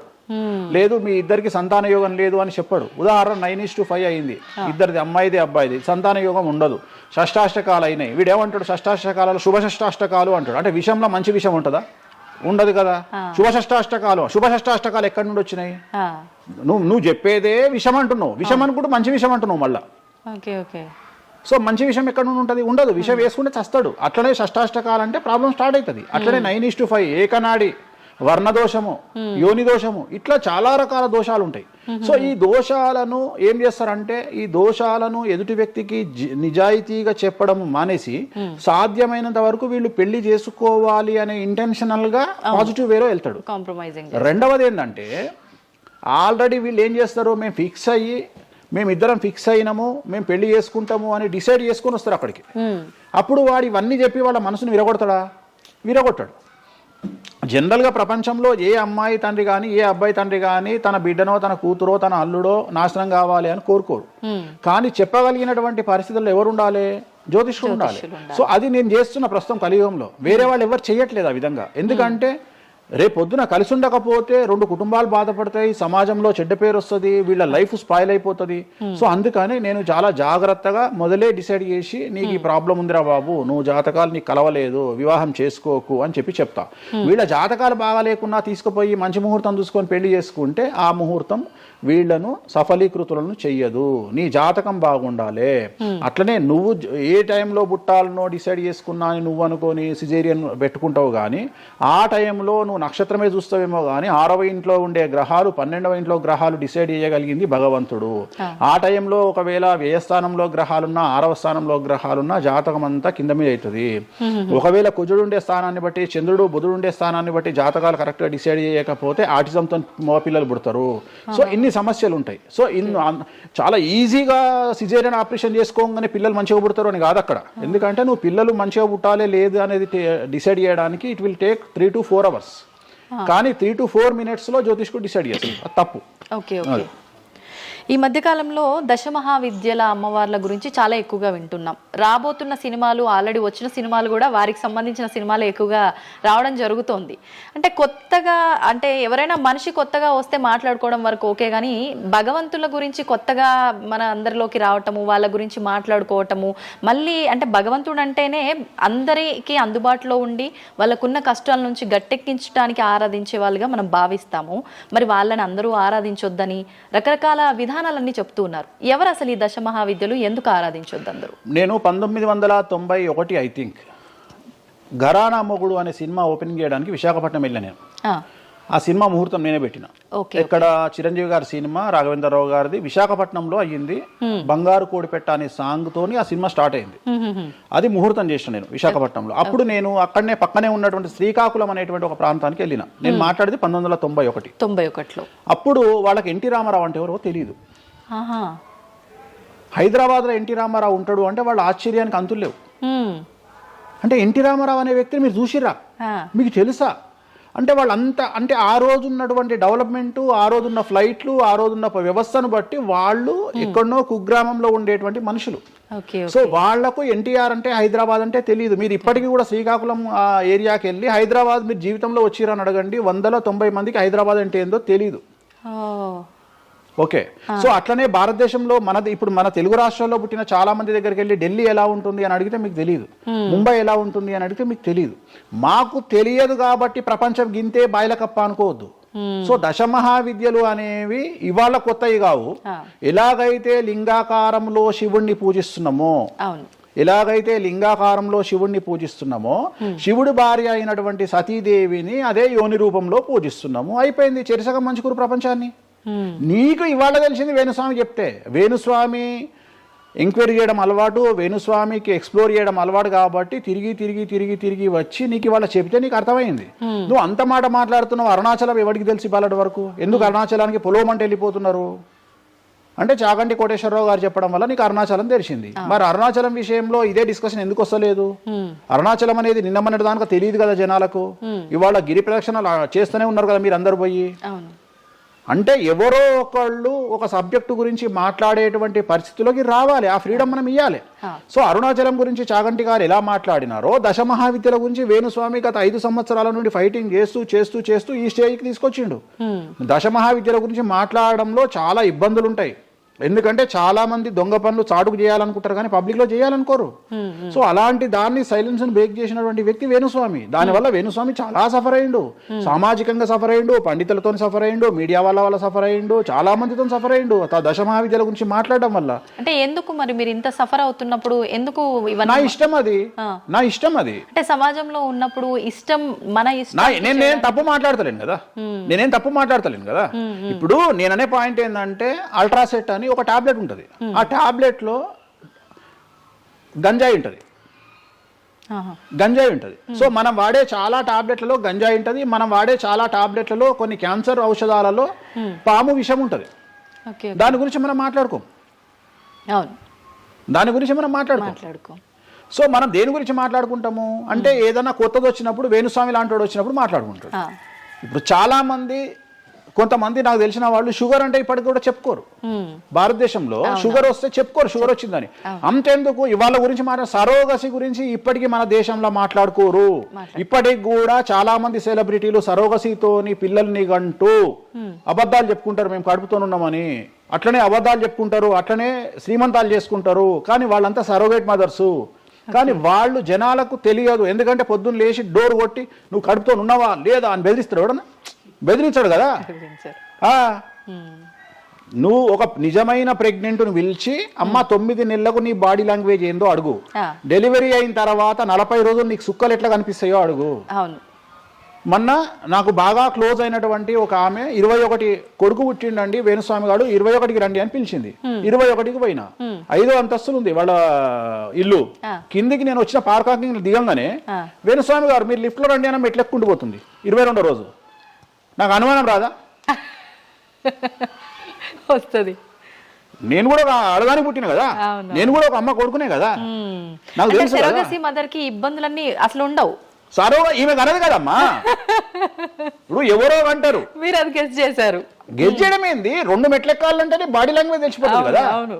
ఈమె స్వామి గారు మీరు లిఫ్ట్లో రండి అని టకటక మెట్లు ఎక్కుంటూ ఉరుకుతుంది. అంటే అంతకుముందు ఒక ఎట్లా ఉరికిందో డెలివరీ అయినాక కూడా అట్లే ఉరుకుతుంటే నాకు అనుమానం, ఏమేమి ఇట్లా ఉరుకుతుంది అంటే okay surrogate okay okay okay అంటే వాళ్ళు చెప్పుకోవడానికి భయపడుతుంది. అందరు నయనతారలు లక్ష్మీ మనుషులు కాదు కదా. అప్పటికైనా మీకు చెప్పారా వాళ్ళు ఓపెన్ గా? చెప్పలేదు, ఇప్పటికీ చెప్పలేదు. ఆల్రెడీ అట్లనే సెలబ్రిటీలు చాలా మంది ఇదే పని చేస్తారు. సో ఇలాంటివి మాట్లాడుకోవాలి అంటే సమాజం యాక్సెప్ట్ చేయదు. కానీ వేణుస్వామి వచ్చి దశమహావిద్యలో నాన్ వెజ్ పెడతారు అనగానే ఇక నాన్ వెజ్ ప్రపంచంలో ఎవరు తిననట్టు, ఇక నాన్ వెజ్ అసలు నాన్ వెజ్ ఇక అసలు అదేదో తప్పైనట్టు, ఇక లిక్కర్ ఎవరు తాగలేనట్టు. మళ్ళా చూస్తే తెలంగాణలో హైయెస్ట్ లిక్కర్ సేల్స్ భారతదేశం మొత్తంలో తెలంగాణదే ఉంటుంది, ఆంధ్రప్రదేశ్దే ఉంటుంది. మనం బతికేది 2 రాష్ట్రాలు బతికేదే లిక్కర్ మీద బతుకుతాయి. కానీ మళ్ళీ మనకు ఎక్కడ లేని బాధ, వేణుస్వామి మాట్లాడితే నిజాయితీగా మాట్లాడిండు కాబట్టి వేణుస్వామి తప్పు చేస్తుండు, వేణుస్వామి ఆడ మందావుతుండడా. సార్ కరోనా వరకు తినకూడని కమ్యూనిటీలు ఏవి కూడా, అంటే నాన్ వెజ్ ముట్టుకోని కమ్యూనిటీలు కూడా డాక్టర్ చికెన్ తినురి మటన్ తినురి అనగానే ఒక్కొక్కడు మార్కెట్లో లేనంత మటన్ చికెన్ తిన్నారు. కమ్యూనిటీల గురించి నేను మాట్లాడా. అప్పటిదాకా మేము తినము అన్నోడు కూడా తినడం స్టార్ట్ చేసారు. అంటే నువ్వు డాక్టర్ చెప్తే మళ్ళీ డాక్టర్ చెప్పాడు కాబట్టి తింటున్నామండి, లేకుంటే తినేవాళ్ళం కాదు. తిన్నావా లేదా? సో తప్పే ఉంది. అసలు మద్య మాంసాదులు లేని దేవతల గురించి మాట్లాడుకుందాం. ఎక్కడున్నారు దేవతలు? అసలు మద్య మాంసాదులు లేని దేవతలేరి? రాముడు క్షత్రియుడు, మాంసం తినలేదా? సురాపానం అంటున్నావు, దేవతలే సురాపానం తీసుకున్నారు. అది మద్యమే మరి అది దానికి ఏంటమ్మా? ఇప్పుడు ఎన్నో యాగాలు చేస్తారు, అవన్నీ పుకార్లు అంటున్నారు. అదే చెప్తున్నా నేను నీకు. సురాపానము అని ఎక్కడ పెట్టిరు? అమృతము అని ఎక్కడ పెట్టి? సురాపానము నథింగ్ బట్ సారా, ఇప్పసారా. అంటే అప్పుడు ఇన్ని రకాల మందులు లేవు కాబట్టి, స్కాచ్లు ఓడకాలు వైండ్లు లేవు కాబట్టి అప్పుడు మనకు ఒకటే ఏంది? సురాపానం అంటే సారా అంటే ఇప్పసారా, ఇప్ప పూల నుండి తీసినటువంటి సారా. అంతే, అది కూడా అంతే. మళ్ళా రోజులు పెరుగుతున్న కొద్ది టేస్ట్ మారుతుంది. సో ఇవాళ వేణుస్వామి వచ్చి మాట్లాడంగానే ఇక ఎక్కడ లేనటువంటి, అంటే ఏం లేదు. నేను అనేది ఏంటంటే టార్గెట్ చేయడానికి ఏదో ఒకటి కావాలి. ఇప్పుడు నువ్వు దశమహావిద్యల గురించి తెలుసుకోవాలి అంటే నువ్వు కామాఖ్య పోవాలి అంటే అప్ అండ్ డౌన్ 30,000 అవుతుంది. ఫ్లైట్ టికెట్, ట్రైన్లో పోలేవు. ఈ 30,000 రూపాయలు ఖర్చు పెట్టి నువ్వు అక్కడికి పోయి అక్కడ ఏం జరుగుతుంది అని తెలుసుకుని వచ్చిన తర్వాత వేణుస్వామి మీద నీకు క్లారిటీ వస్తుంది. సో ఒకవేళ నమ్మినోడు నమ్ముతాడు, నమ్మనోడు నమ్మడు. I don't care. నేనేంటంటే నేను తీసుకున్నటువంటి టార్గెట్ ప్రకారం వెళ్తున్నా, నేను చెప్పాలనుకున్నా. కానీ ఆల్మోస్ట్ ఆల్ తెలుగు స్టేట్స్లో 70-80% జనాలకు వామాచారం అంటే ఏందో తెలుసు, దశమహావిద్యలు అంటే ఏందో తెలుసు, దశమహావిద్యలో దేంతో పూజ చేస్తారో తెలుసు, అన్నీ తెలుసు. ఇంకొకటి ఏమైపోయిందంటే మీడియాలో నా గురించి రావడం వల్ల వేణుస్వామి వామాచారంలో స్పెషలిస్టు అనే విషయాన్ని నేను పబ్లిసిటీ చేసుకోకుండానే జనాల్లోకి వెళ్ళిపోయింది. సో ఎవరైతే వామాచారంతో పూజలు చేయాలనుకుంటారో ఆటోమేటిక్గా వాళ్ళే నా దగ్గరకు వస్తున్నారు. స్వామి, ఎందుకంటే ఇప్పుడు క్యాన్సర్కు పలానా దగ్గర మందిస్తారు అని నువ్వు నెగిటివ్గా ప్రమోట్ చేసినావు అనుకో, జనాలు అక్కడికే పోతారు. అట్లనే వేణుస్వామి వామాచారంలో పూజలు చేస్తారట, వామాచారం కావాల్సిన వాళ్ళు నా దగ్గరికే వస్తారు డైరెక్ట్. సో ఈజీగా నన్ను రూట్ చేసి ఈయన దగ్గరికి వెళ్ళండి అని చెప్పినట్టు అయిపోయింది. అందుకని నాకు ఫ్రీ పబ్లిసిటీ వల్ల ఇంకా నేను ఉన్నదానికంటే ఇంకొక 100% బిజీ అయినా. అంటే ఏమవుతుంది? ఎందుకంటే అమ్మవారు కదా డిసైడ్ చేసేది. నేనేమనుకుంటా అంటే అమ్మవారు డిసైడ్ చేస్తుంది, అమ్మవారే డిసైడ్ చేస్తుంది. ఇప్పుడు నేను ఏదైనా హిందూ మతానికి, హిందూ శాస్త్రానికి, వామాచార విధానానికి, తంత్ర మార్గానికి, అమ్మవార్లకు వ్యతిరేకంగా నేను ఏం చేసినా అమ్మవారు నన్ను సర్వనాశనం చేస్తుంది. ఒకవేళ నా జోలికి వస్తే అమ్మవారు చూసుకుంటుంది, వాళ్ళ సంగతి నాకు అనవసరం. ఇప్పుడు మీరు అన్నారు అంటే ఈ దశమహావిద్యల్లో అమ్మవార్లకి మద్యము ఇవన్నీ పంచమకారాలన్నీ కూడా కామన్, అది అందరికీ తెలిసిందే అని. మరి మీరొక్కరే ఎందుకు బల్లగుద్దినట్టు ఇది వాస్తవం అని చెప్తున్నారు? అందరూ చెప్పే విధానం ఏ రకంగా ఉంది అంటే మనలో ఉన్న ఈ చక్రాలని యాక్టివేట్ చేయడము, మద్యము అని అంటే మద్యం కాదు ఇంకేదో అని చెప్పి, మాంసము అంటే మాంసం కాదు అల్లంతో ఇంకేదో మిక్స్ చేస్తే వచ్చేదాన్ని మాంసంగా పలుకుతారు కానీ అది మాంసం కాదు, అంటే జీవిని చంపడం ఇదంతా కాదు. ఈ విధానం చాలా మంది చెప్పుకుంటారు వస్తున్నారు. ఏం చెప్తారు అట్లా? అంటే దక్షిణాచారంలో పూజలు చేసే వాళ్ళు వాళ్ళ దగ్గరికి భక్తులు రావాలి అంటే వాళ్ళు అదే చెప్తారు. ఓకే, నీకు దీనికి ఒక ఎగ్జాంపుల్ చెప్తా. 2-వీలర్ ఎప్పుడైనా వాడినావా నీ లైఫ్ లో? నువ్వు 2-వీలర్ వాడినవా? నేను అడుగుతున్నా తల్లి, నిన్నే అడుగుతున్నా. 2-వీలర్ ఎప్పుడైనా వాడినవా? నేను ఎప్పుడు డ్రైవ్ చేయలే. సో 2-వీలర్ వాడిన వాళ్ళకే తెలుస్తుంది ఈ విషయం, చాలా బాగా తెలుస్తుంది. 2 చక్రాల బండి వాడిన వాడు కార్పొరేటర్ దాంట్లో ఆ పెట్రోల్లో చెత్త వస్తుంది. చెత్త వచ్చినప్పుడు బండి స్టార్ట్ కాదు, స్టార్ట్ కాకపోతే మనం కొట్టి కొట్టి కొట్టి కొట్టి మెకానిక్ దగ్గర తీసుకుపోయి మెకానిక్ దగ్గర పెడతాం బండి. ఏ మెకానిక్ కూడా మన ముందు కిక్కు కొట్టాడు. బండి ఫస్ట్ మనం ఆపగానే వాడికి చేసేది ఫస్ట్ అది ఇప్పుతాడు మొత్తం. ఎందుకంటే వాడికి తెలుసు ఒకవేళ పుసుక్కున స్టార్ట్ అయితే వీడు నాకు పైసలు ఇయ్యాడు. అందుకని ఏం చేస్తాడంటే దాన్ని కిక్కు కొట్టకుండా మొత్తం డప్ప నిప్పి కార్పొరేటర్ క్లీన్ చేసి పైపు తీసి మొత్తం పెట్రోల్ ఇట్లా చూసి అంతా పెట్టి చేసినాక ఒక కిక్కు కొట్టగా కుయ్యని స్టార్ట్ అవుతుంది. 50 రూపాయలు ఇస్తారంటాడు. రైట్, అయిపోయింది. రెండవది, నువ్వు ఆంజనేయ స్వామి గుళ్ళో పనిచేసే పంతుల దగ్గరికి పో, జ్యోతిష్యం చెప్పించుకో. దోష నివారణకి ఏం చెప్తాడంటే హనుమంతుడికి సింధూరము అంటాడు. అవును. నవగ్రహ గుడిల పంతుల దగ్గరికి పో, గ్రహాల పూజలు చెప్తారు. నవగ్రహాలకు అభిషేకము అంటాడు, తైలాభిషేకము అంటాడు. అంటే నువ్వు ఎవరి దగ్గరికి పోతే వాడి దగ్గర లేని దాన్ని వాడు అడ్వైజ్ చేయడు. లాజిక్ అర్థమైందా? వాడి దగ్గర లేని దానికి వాడు అడ్వైజ్ చేయడు. దశమహావిద్యల గురించి కానీ వామాచారం గురించి కానీ చేయగలిగిన తోపు తురుము సౌత్ ఇండియాలో వేణుస్వామి ఒక్కడే. బుద్ధి లేనుడు ఎవడన్నా నువ్వు పోతే పండితుని దగ్గరికి పోతే నాకు చేత కాదండి, నేను ఎదవనండి, అక్కడ వేణుస్వామి గారు ఉన్నారండి అని ఎవడన్నా పంపిస్తాడా నిన్ను? పంపించరు. ఏమంటాడు అప్పుడు? అవన్నీ తప్పులు నేను చేసే కరెక్ట్ అంటాడు. అంతేగాని నా దగ్గరికి వీళ్ళందరూ దారి మళ్ళిస్తారా? పొండి వేణుస్వామి దగ్గరికి, పొండి వేణుస్వామి దగ్గరికి అని. అప్పుడు ఏం చెప్తాడు? పంచమకారాలు లేవు అంటాడు. అప్పుడు నేనేం చెప్తున్నా? వేణుస్వామి నిజాయితీ పరుడు కాడు, వేరే వాళ్ళు నిజాయితీ పరులు కారు. మీ చేతిలో ఆండ్రాయిడ్ ఫోనో ఐఫోనో ఉంది, గూగుల్లో కానీ చాట్ జీపీటీలో కానీ జెమినీలో కానీ వామాచారం అంటే ఏందో ఓపెన్ చేయండి, దశమహావిద్యలు అంటే ఏందో ఓపెన్ చేయండి, వామాచారంలో ఉండే పంచమకారాలు అంటే ఏంటో ఓపెన్ చేయండి. మీకు మీరే తెలుసుకోండి. ఈ సమాజంలో తెలుగు రాష్ట్రాల్లో ఉన్న దొంగలెవరో దొరలెవరో మీరే గుర్తుపట్టండి. ఎవరు అబద్ధాలు చెప్తున్నారు అనే విషయాన్ని తెలుసుకోండి. వేణుస్వామి దొంగ అయితే వేణుస్వామి దగ్గరికి రాకండి, వేణుస్వామి జ్యోతిషం చేత కాకపోతే రాకండి, వేణుస్వామి పంచమకారాలు తప్పు చెప్తే రాకండి. మీరు ఎవరిని అడగండి, మనుషుల మాట నమ్మకండి, దీన్ని నమ్మండి. నేను అందుకనే మనుషుల్లో మార్పులు ఉండొచ్చు, మనుషుల్లో భేదాభిప్రాయాలు ఉండొచ్చు, మనుషుల్లో ఈగోలు ఉండొచ్చు. దీంట్లో ఈగోలు లేవు, దీనికి ఈగో లేదు, దీనికి పొసెసివ్నెస్ లేదు, దీనికి ఈర్ష లేదు. మంచిగా ఓపెన్ చేయండి, వామాచారం అని కొట్టండి. వామాచారం అంటే ఏందో చూపిస్తుంది, పంచమకారాలు అంటే ఏందో చూపిస్తుంది, దశమహావిద్యలు అంటే ఏందో చూపిస్తుంది, కామాఖ్య దేవాలయం అంటే ఏందో చూపిస్తుంది. సో పంచమకారాల్లో ఏమేమి ఉంటాయో అదే చూపిస్తుంది. సో పంచమకారాలలో ఒక్కటి మాత్రమే గురుముత, మాకు గురువు ఏం నేర్పించిండో అది మేము చేయాలి. మిగిలిన 4 మైథునం, మిగిలిన 4 ఫిజికల్గా పెట్టాల్సిందే. సాత్విక దేవతలు అంటే గణపతి, సరస్వతి, వెంకటేశ్వర స్వామి, చండి, వీళ్ళంతా సాత్విక దేవతలు. మేము దశమహావిద్యలకు వచ్చేటప్పటికి ఉగ్రదేవతలు. ఉగ్రదేవతలకు ఎప్పుడు కానీ డైరెక్ట్గా నువ్వు ఏమైతే సబ్జెక్ట్లో ఉన్నాయో అవి పెట్టాల్సిందే. సో ఉగ్రదేవత విషయంలో కాంప్రమైజ్ అనేది లేదు. ఉగ్రదేవతలకు నువ్వు ఖచ్చితంగా సాటిస్ఫై చేయాల్సిందే. నాకు అర్థం కాని విషయం ఏంటంటే తెలంగాణలో ఆషాఢ మాసంలో బోనాల విషయంలో జరిగే తంతునే నేను కొత్తగా చేస్తలేను, అదే తంతు నేను చేస్తున్నా. మీకు అక్కడ లేని సమస్య ఇక్కడ ఎందుకు వస్తుంది నాకు అర్థమైతలేదు. కానీ అక్కడ బలి అండ్ పానకం, కళ్ళు, ఈ 2 సాకపోయటం మాత్రమే ఉన్నాయి. పంచమకారాలు ఏం లేవు కదా. మత్స్యం అంటే ఏంది? చేపతో ఏం కుంపలు మునిగినాయి. కానీ మీరు అన్నట్టుగా చూస్తే ఇక్కడ పంచమకారము, ఇక్కడ మాత్రం పంచమకారం కాదు కాబట్టి విమర్శిస్తున్నారేమో. అవునమ్మా, ఇప్పుడు ముద్ర అనేది అది ముద్ర తంతే కదా, క్రియనే కదా. తంత్ర మార్గంలో ముద్ర అనేది ఒక వ్యవస్థ. మత్స్యము అంటే చేపనే కదా. నువ్వు కొత్తగా పెట్టేది ఏముందాడా? మటను, మద్యము, మత్స్యము, ఇంకొకటి ఎక్కువ వస్తుంది నీకు, అంతే అంతే కదా నువ్వు పెట్టేది. కానీ అది కూడా ప్రాంతాన్ని బట్టి చేయాల్సిన విధానము. దాన్ని తీసుకొచ్చి ఇక్కడ మాట్లాడేది ఏంది, ఎందుకు మాట్లాడాలి అని అంటున్నారు కదా. సో ఇప్పుడు ఒక ప్రాంతానికే దేవత పరిమితం అయితే అట్లా అని కాదు, కొంతమంది ప్రాంతానికి పరిమితమై ఉంటారు, కొంతమంది గ్రామానికి పరిమితమై ఉంటారు, అలా ఉంటూ ఉంటారు కదా. మరి అక్కడ కామాఖ్య దగ్గరే చేయాలి, కామాఖ్య దగ్గరే మాట్లాడాలి, ఆ పూజలు తీసుకొచ్చి ఇక్కడ చేయడం ఇక్కడ నేనేం చేయలేదే అనే వాళ్ళు ఉన్నారు. అవునమ్మా, అదే చెప్తున్నా. వాళ్ళు ఎందుకు అంటున్నారు అంటే వాళ్ళకి పొట్టబోతుంది కదా, వాళ్ళ కూడు దగ్గర నోటి దగ్గర కూడిపోతుంది కదా, మస్తుగా మాట్లాడతారు. ఇది ఏమైతుంది? నేను ఒక లాజిక్ చెప్తా. ఇప్పుడు నీకు ఒక షాపు నడుస్తుంది, బుక్ స్టాల్ అంటే ఎదురుగా ఇంకో బుక్ స్టాల్ పెట్టినప్పుడు ఆటోమేటిక్గా వీడు దెబ్బతింటాడు. నేను ఒక కొత్త మార్గం ఎంచుకున్నా, ఈ కొత్త మార్గం ఎంచుకోవడానికి దమ్ము ధైర్యం కావాలి. నా వేలో నేను వెళ్తున్నా. నన్ను విమర్శించడానికి చాలా మంది వస్తారు. కారణం ఏంటి అంటే వేణుస్వామి ఒక్కడే, కానీ 99 మంది పాజిటివ్ దక్షిణాచారంలో వెళ్తే వేణుస్వామి ఒకడే వామాచారంలో వెళ్తున్నాడు. వీళ్ళకి నేను అందరికీ కాంపిటీటర్గా వీళ్ళు భావిస్తున్నారు.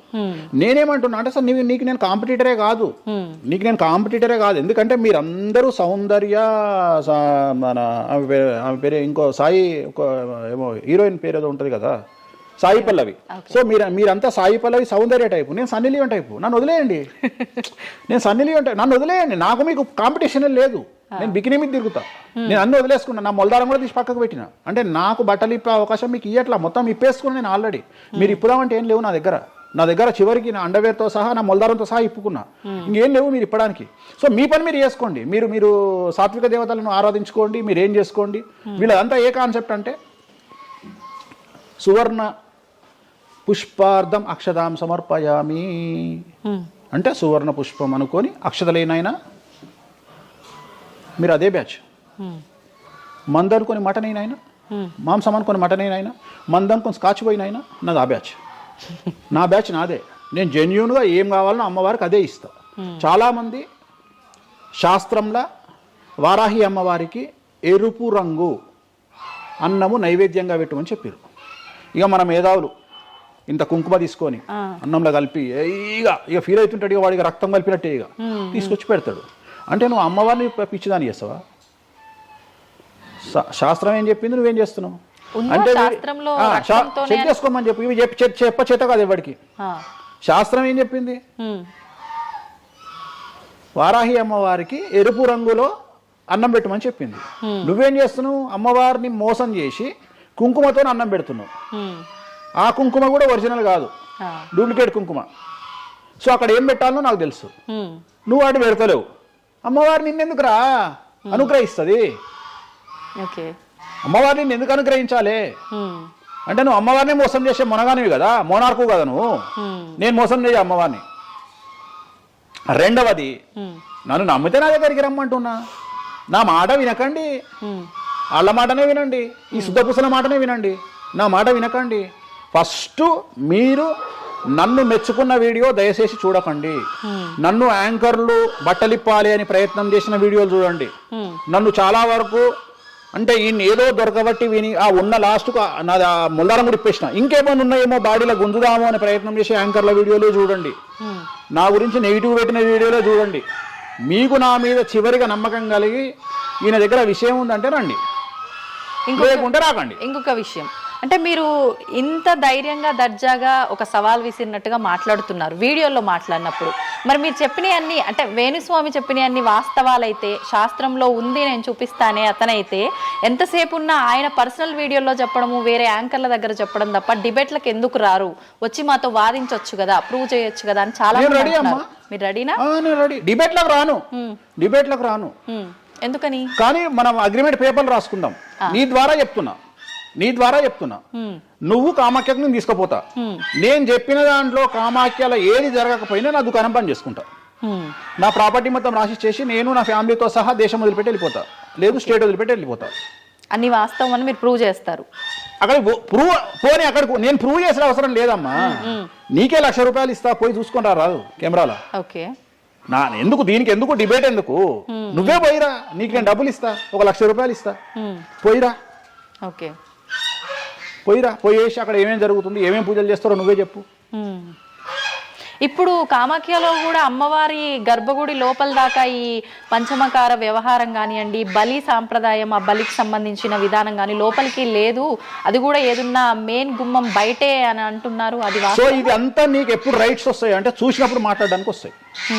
నువ్వు ఎవరో చెప్పిన దాన్ని నన్ను కార్నర్ చేయడానికి అడిగితే పనికిరావు. నేను అనే పాయింట్ ఏంటంటే ఇవన్నీ షో చేయడానికి పని చేయనటువంటి వ్యవస్థ. అంటే ఇవన్నీ నేను వీడియో రూపంలో మీ ముందుకు తీసుకురాలనేటువంటి వ్యవస్థ. సో దీనికోసము నువ్వు వాళ్ళ కోణంలో నన్ను ప్రశ్న అడిగినావు అనుకో, నేనేమంటున్నా అంటే నా కోణంలో అడిగిపిస్తా, వచ్చి చూడు. నా కోణంలో నువ్వు ఎప్పుడు అడుగుతావు? నాతో పాటు వచ్చినప్పుడు అడుగుతావు. నువ్వు నాతో పాటు చూడకపోతే నువ్వెట్లా అడుగుతావు? అట్లానంట ఇట్లానంట. ఇప్పుడు నార్త్ ఇండియా వాడు ఉన్నాడు, నేపాల్లో ఉంటాడు, వానికి వెంకటేశ్వర స్వామి విగ్రహం ఏందో తెలియదు. సపోజ్ వానికి ఎవడో చెప్పిండు ఎల్లిగాడు వెంకటేశ్వర స్వామి కాదు అమ్మవారు ఉన్నదని, వాడు కూడా నువ్వు అడిగినట్టే అక్కడ లోకల్ యాంకర్ అడుగుతుంది, ఆడ వెంకటేశ్వర స్వామి కాదట అమ్మవారు ఉన్నదట కదా అంటాడు. నువ్వు చూస్తే చెప్తావు, అరే పిచ్చినాయాలా, అరే ఎదవనాయాలా, ఆడున్నది వెంకటేశ్వర స్వామిరా, దేవుడురా అని చెప్తావు. ఆ, అవునా? అవును. నువ్వు ఆ కామాఖ్య అమ్మ వాడిని చూస్తానని ఇట్లా అడగకపోతుంటే నువ్వేం అడుగుతుంటే నీ వర్షన్ మారుతున్నావు. వేణుస్వామి గారు మిమ్మల్ని ఎందుకు టార్గెట్ చేస్తున్నారండి ఈ ఎదవలు అని అడిగే విధానం మారుతుంది. నువ్వు చూడకపోతే నీకు ఎక్కడ అడుగుతావు. నీ ఆలోచన విధానం ఏంటంటే ఈయన ఏమన్నా ఇరుకున పెడదామా అనే ఆలోచనే తప్ప, అరే ఈయన మరి నేను చూడలేదు కదా, నాకు రైట్సే లేవే అని నువ్వు అనుకుంటలేవు. నీకు రైట్స్ ఎక్కడ ఉన్నాయమ్మా అడగడానికి? నన్ను అడగడానికి నీకు రైట్సే లేవు. అంటే మీరు అన్నట్టు నేను అక్కడికి వచ్చి చూస్తే అక్కడ జరిగేది చూస్తా, అది మాత్రం శాస్త్ర ప్రకారంగా జరుగుతుందో లేదో నేను చూడలేను కదా. అంటే దీన్ని బట్టి నీ ఉద్దేశం ఏంటి అంటే, ఒక దేవాలయంలో కూడా శాస్త్ర ప్రామాణికంగా జరగదు. కామాఖ్యలో తెలుగు వాళ్ళు మాట్లాడుకునే, పండితులు మాట్లాడుకునేవే నిజాలు. ఇప్పుడు నువ్వు అనేది అదే కదా. అంటే అది ప్రాంతీయం ప్రకారంగా జరుగుతుంది, అది మరి ఏదైనా ప్రాంతీయమే జరుగుతుందమ్మా, ఏదైనా ప్రాంతీయమే జరుగుతుంది, ఏదైనా ప్రాంతీయమే జరుగుతుంది. గోవాల కసినో ఆడితే తప్పు లేదు, తెలంగాణలో కసినో ఆడితే తప్పు. దాన్నే దేశకాలమాన పరిస్థితులు అంటారు. తిరుపతి వెంకటేశ్వర స్వామికి తిరుపావడ సేవ చేస్తారు, మరి ఎందుకో లోకల్ టెంపుల్ ఎందుకు తిరుపావడ సేవ చేస్తలేరు? తిరుపతి వెంకటేశ్వర స్వామి వారికి పునుగుపిల్లి తైలం పెడతారు, మరి అట్లనే ఇప్పుడు రేపటి నుండి రామాలయంలో పునుగుపిల్లి తైలం పెట్టి నువ్వు వచ్చి నువ్వు స్టార్ట్ చేయమ్మా. మన తెలుగు రాష్ట్రాలలో నువ్వు ప్రాంతీయత గురించి మాట్లాడుతున్నావు కదా. అంటే ఒక్కొక్క దానికి ఒక్కొక్క కట్టుబాట్లు ఉంటాయి. అవునమ్మా, నీకు కావాల్సింది అల్టిమేట్ గా ఏంది? నీకు డబ్బు కావాలి, నువ్వు కోరుకున్న కోరికలు తీరాలి, అంతే కదా. నువ్వు కోరుకున్న కోరికలు తీరాలి. ఎంతమంది ఎకనామికల్ అఫెన్స్ చేస్తలేరు భారతదేశంలో? టీచర్ దగ్గర నుండి మొదలుకుంటే ప్రతి ఒక్క నువ్వు ₹1,00,000 లోన్ తీసుకొని కట్టకపోతే నీ ఇంటి ముందరకు వస్తారు. 20,000 కోట్లు తీసుకున్నాడు దొబ్బేస్తామని సంఘ కూడా ఎవడు పట్టుకోడు. ఇవి కదా మనం మాట్లాడుకోవాలి. ఇవి చేతగావు. వేణుస్వామి కామాఖ్య నుండి అమ్మవారిని తెచ్చి హైదరాబాద్లో పెట్టిండు అంటే నేను అనే పాయింట్ ఏంటంటే ఇదే చెప్తున్నా. ఇప్పుడు విమర్శించడానికి, బట్టలిప్పడానికి చేసే ప్రయత్నము, నువ్వు సబ్జెక్ట్ గురించి ఆలోచించి వామాచారం అంటే ఏంది, దీనివల్ల లాభం ఏంది, ఇది కదా అడగాల్సిన ప్రశ్నలు. కానీ ఏం చేస్తున్నావు? నీ దగ్గరకు వచ్చే వరకు సాధ్యమైనంత వరకు అసలు కామాఖ్యల ఇష్టమే లేదట కదా. ఒకవేళ నిన్ను నిరూపిద్దామని నేను విశ్వ ప్రయత్నం చేస్తే చివరికి నువ్వేం మాట్లాడతావు? అది అక్కడ లోకల్ అట కదా. అవును, లోకలే, అది లోకలే. ప్రతి ప్రాంతానికి ఆచారం ఉంటుంది. మరి సంక్రాంతి అనే పండుగ ఆంధ్ర వారిది కదా, తెలంగాణలో లేదు కదా. మరి తెలంగాణ రేపటి నుండి వేస్తే జనవరిలో తోలు తీద్దాం ఒకటి చెప్పు, మరి చేద్దాం. పతంగులు ఎగిరేసుడు తెలంగాణ ప్రాంతం కదా, ఆంధ్రాలో కూడా నేస్తే తందాం ఈసారి చెప్పు, మరి నువ్వే చెప్పు. ఎందుకు బ్రిటిష్ వాళ్ళు అలవాటు చేసిన న్యూ ఇయర్ ని మనం జరుపుకోవట్లేదా? అంటే నీకు నచ్చింది. నేను అదే చెప్తున్నా, మీరు చేస్తే సంసారం, వేణుస్వామి చేస్తే వ్యభిచారం. అంటే అర్థమైంది ఏంటంటే యాంకరింగ్. ఇప్పుడు ఇంటర్వ్యూ మనం మాట్లాడుకుంటే సంవత్సరం గురించి మాట్లాడదామంటే నీకు అల్టిమేట్గా కాంట్రవర్సీ కావాలి. ఎందుకంటే జనాలు కాంట్రవర్సీ తన్నుకొని వస్తే ఎంజాయ్ చేస్తారు. ప్రశాంతంగా కూర్చొని ఓం నమో వెంకటేశాయ, వెంకటేశ్వరం కొబ్బరికాయ కొడతాడు, వెంకటేశ్వరం 3 నామాలు ఉంటాయి అంటే ఎవరు చూడాడు. ఇట్లా మనం ఇద్దరం పెంట పెట్టుకున్నాం అనుకో, కింద అనుదిట్టోడు వచ్చిండ్రు ఆ దున్నపోతు అని ఒక కామెంట్ పెట్టి ఎంజాయ్ చేస్తాడు చేస్తాడు. సో ఇవన్నీ చూసి చూసి చూసి చూసి చూసి వెక్స్ అయిపోయినా. నేను ఒకటే నమ్ముతా, ఒక మనిషి విమర్శించంగానే ఆ మనిషి లైఫ్ నాశనం అయితే ఆ మనిషి బ్రతికి వేస్ట్. ఒక మనిషి కొట్టగలిగితే ఆ మనిషి లైఫ్ వేస్ట్. మీరు ఏం కొట్టుకుంటారో, ఏం విమర్శ చేసుకుంటారో మీ ఊహకే వదిలేస్తున్నా. వేణుస్వామి అన్టచబుల్. వేణుస్వామి చాలా కష్టపడి స్థాయికి వచ్చిండు. సో వేణుస్వామి చెప్పేవేవి అబద్ధాలు కాదు. ఇంత పెద్ద స్టేట్మెంట్ ఇస్తున్నా. వేణుస్వామి తప్పు చేస్తే వేణుస్వామిని అమ్మవార్లు సర్వనాశనం చేస్తారు, 1000 ముక్కలు చేస్తారు. వేణుస్వామి సర్వనాశనం అయిపోతాడు. నా జోలికి ఎవడొచ్చినా వాన్ సంగతి అమ్మవారు చూసుకుంటుంది. ఇంతకంటే బిగ్గెస్ట్ స్టేట్మెంట్ ఎవడు ఇయ్యాడు ప్రపంచంలో, నేను ఇస్తున్నా. సో నేను ఇక్కడున్న తొప్పాసగాళ్ళతో డిబేట్ పెట్టాల్సిన అవసరం నాకు లేదు. నీకు దమ్ముంటే నువ్వు తీసుకురా, ఎవరిని తీసుకొస్తావో నేను డబ్బులు పెట్టుకుంటా, కామాఖ్య తీసుకుపోతా, చూపిస్తా. మళ్ళీ మొత్తం చూపించిన తర్వాత నేను అట్లా నుంచో ఇది లోకల్ ఇది లోకల్. రాత్రి పెళ్లిలు ఏదైతాయి ఆంధ్రాలో అవుతాయి, తెలంగాణలో ఏ పెళ్లిలు అవుతాయి 11 గంటలకు అవుతాయి. మరి ఇప్పటి నుండి తెలంగాణలో ఎవడన్నా రాత్రి పూట పెళ్లి చేసుకుని తన్నాలే పట్టుకొని. ఇంత పెద్ద గ్లోబలైజేషన్ అయ్యింది. చివరికి బాలయ్య బాబు సినిమాలకు కూడా పరదాలు కాలుస్తున్నాం అమెరికాలో, పవన్ కళ్యాణ్ సినిమాలకు కూడా పరదాలు కాలుస్తున్నాం అమెరికాలో. దీంట్లో రానటువంటి పట్టింపు ఓన్లీ వేణుస్వామి కామాఖ్య దగ్గరికి పోయినప్పుడే వస్తుంది అంటే కావాలని చేస్తున్న వ్యవహారం ఇదంతా వాళ్ళ ఇష్టం. ఇప్పుడు కాసేపు ఇవన్నీ పక్కన పెడితే కామాఖ్య, ఈ జాతకాలు ఇవన్నీ ఇప్పటి వరకు కూడా రకరకాల విపత్తులు అయితే మనం చూసాం. గత ఉగాది మన కొత్త సంవత్సరం నుంచి కూడా ఇప్పటి వరకు చాలా విపత్తులు చూసినాం. అంటే పంచభూతాల్లో ఒక్కొక్కటి ఒక్కొక్క ప్రళయంగా, అగ్ని ద్వారా కావచ్చు, గాలి ద్వారా కావచ్చు, రకరకాలుగా. ఇప్పుడు ఈ గ్రహాల మార్పుల వల్ల ఏవో రాబోతున్నాయని, మొన్న రీసెంట్గా బ్రహ్మంగారి ఇల్లు కూలింది అని, అంటే ఎక్కడ ఏ మూలన ఏం జరిగినా కూడా దాన్ని ప్రతి ఒక్కదానికి లింక్ చేసి దానివల్ల ఏదో దుష్ప్రభావాలు రాబోతున్నాయి, దీనివల్ల ఇబ్బందులు పడబోతున్నారని చెప్పి చెప్తున్నారు. మరి ఈ 2026 మనమైతే ఉగాది నుంచి చూసుకుంటాం, కానీ ఆంగ్ల నూతన సంవత్సరం రాబోతోంది. దీని ద్వారా మనకు ఉగాది వరకు ఈ మధ్య కాలంలో ఎలా ఉండబోతోంది, గ్రహాలు రాశుల పరంగా చూసుకుంటే, పంచభూతాల పరంగా చూసుకుంటే, తర్వాత మనకి సంవత్సరం మారిన తర్వాత ఎలా ఉండబోతోంది. 20 నిమిషాలు ఆడుకుందామనే ప్రయత్నం చేసిన నీకు ఇప్పుడు చిన్న ఫినిషింగ్ టచ్ ఇస్తా. అసలు నువ్వు జనవరి 1కు ముందు నా దగ్గరికి ఇంటర్వ్యూకి ఎందుకు వచ్చినావు? ఎందుకు రావు? ఉగాది కదా నువ్వు రావాలి. ఉగాదిది సపరేట్, అప్పుడు కొత్త పంచాంగం దృష్ట్యా ఇది సపరేట్. క్వశ్చన్ లేదు. ఎందుకని? తప్పు. దీనికి ఆన్సర్ చెప్పినాకనే ముందరకు పోవాలి మనం. ఉగాది 2026 మార్చి 19 నాడు శ్రీ పరాభవన సంవత్సరం వస్తుంది. దానికి కదా మనం పంచాంగం తీసుకోవాలి. నేను ఎందుకు ముందుగా వచ్చానంటే నేను దానికి ఆన్సర్ చెప్తా. మీరు ఎట్లాగో బిజీ పూజల్లో, మళ్ళీ నాకు అవకాశం దొరుకుతుందో లేదో తెలియదు. కాదు. కాంపిటీషన్ జీవితములో నిన్ను నువ్వు నిలబెట్టుకోవడానికి కొత్తదనాన్ని ఎంచుకొని నిన్ను నమ్ముకున్నటువంటి ఓనర్కు నీ పూర్తి కర్త కర్మ క్రియ నీ రిజల్ట్ను ఇవ్వడానికి నువ్వు చేస్తున్నటువంటి ఒక ప్రయత్నం, నిన్ను నువ్వు జనాల్లో కొత్తగా ప్రొజెక్ట్ చేసుకోవడానికి చేస్తున్నటువంటి ప్రయత్నం. అదే ప్రయత్నం వేణుస్వామి చేసిండు కామాఖ్య విషయం. అమ్మా ఇట్లొచ్చారా? అర్థమైందా? కాబట్టి జనాల్లో కొత్తదానంలో కొత్తగా వస్తే నువ్వు గదే యాంకరింగ్ నేర్చుకున్నావు, గాయన గదే అడ్వకేట్ చదువుకుండు, గా టీవీ ఛానల్ గదే చేసింది. మరి గా టీవీ ఛానల్ ఏమో ప్రైమ్ టైమ్ స్లాట్ 2 లక్షలు ఎట్లా పోతుంది?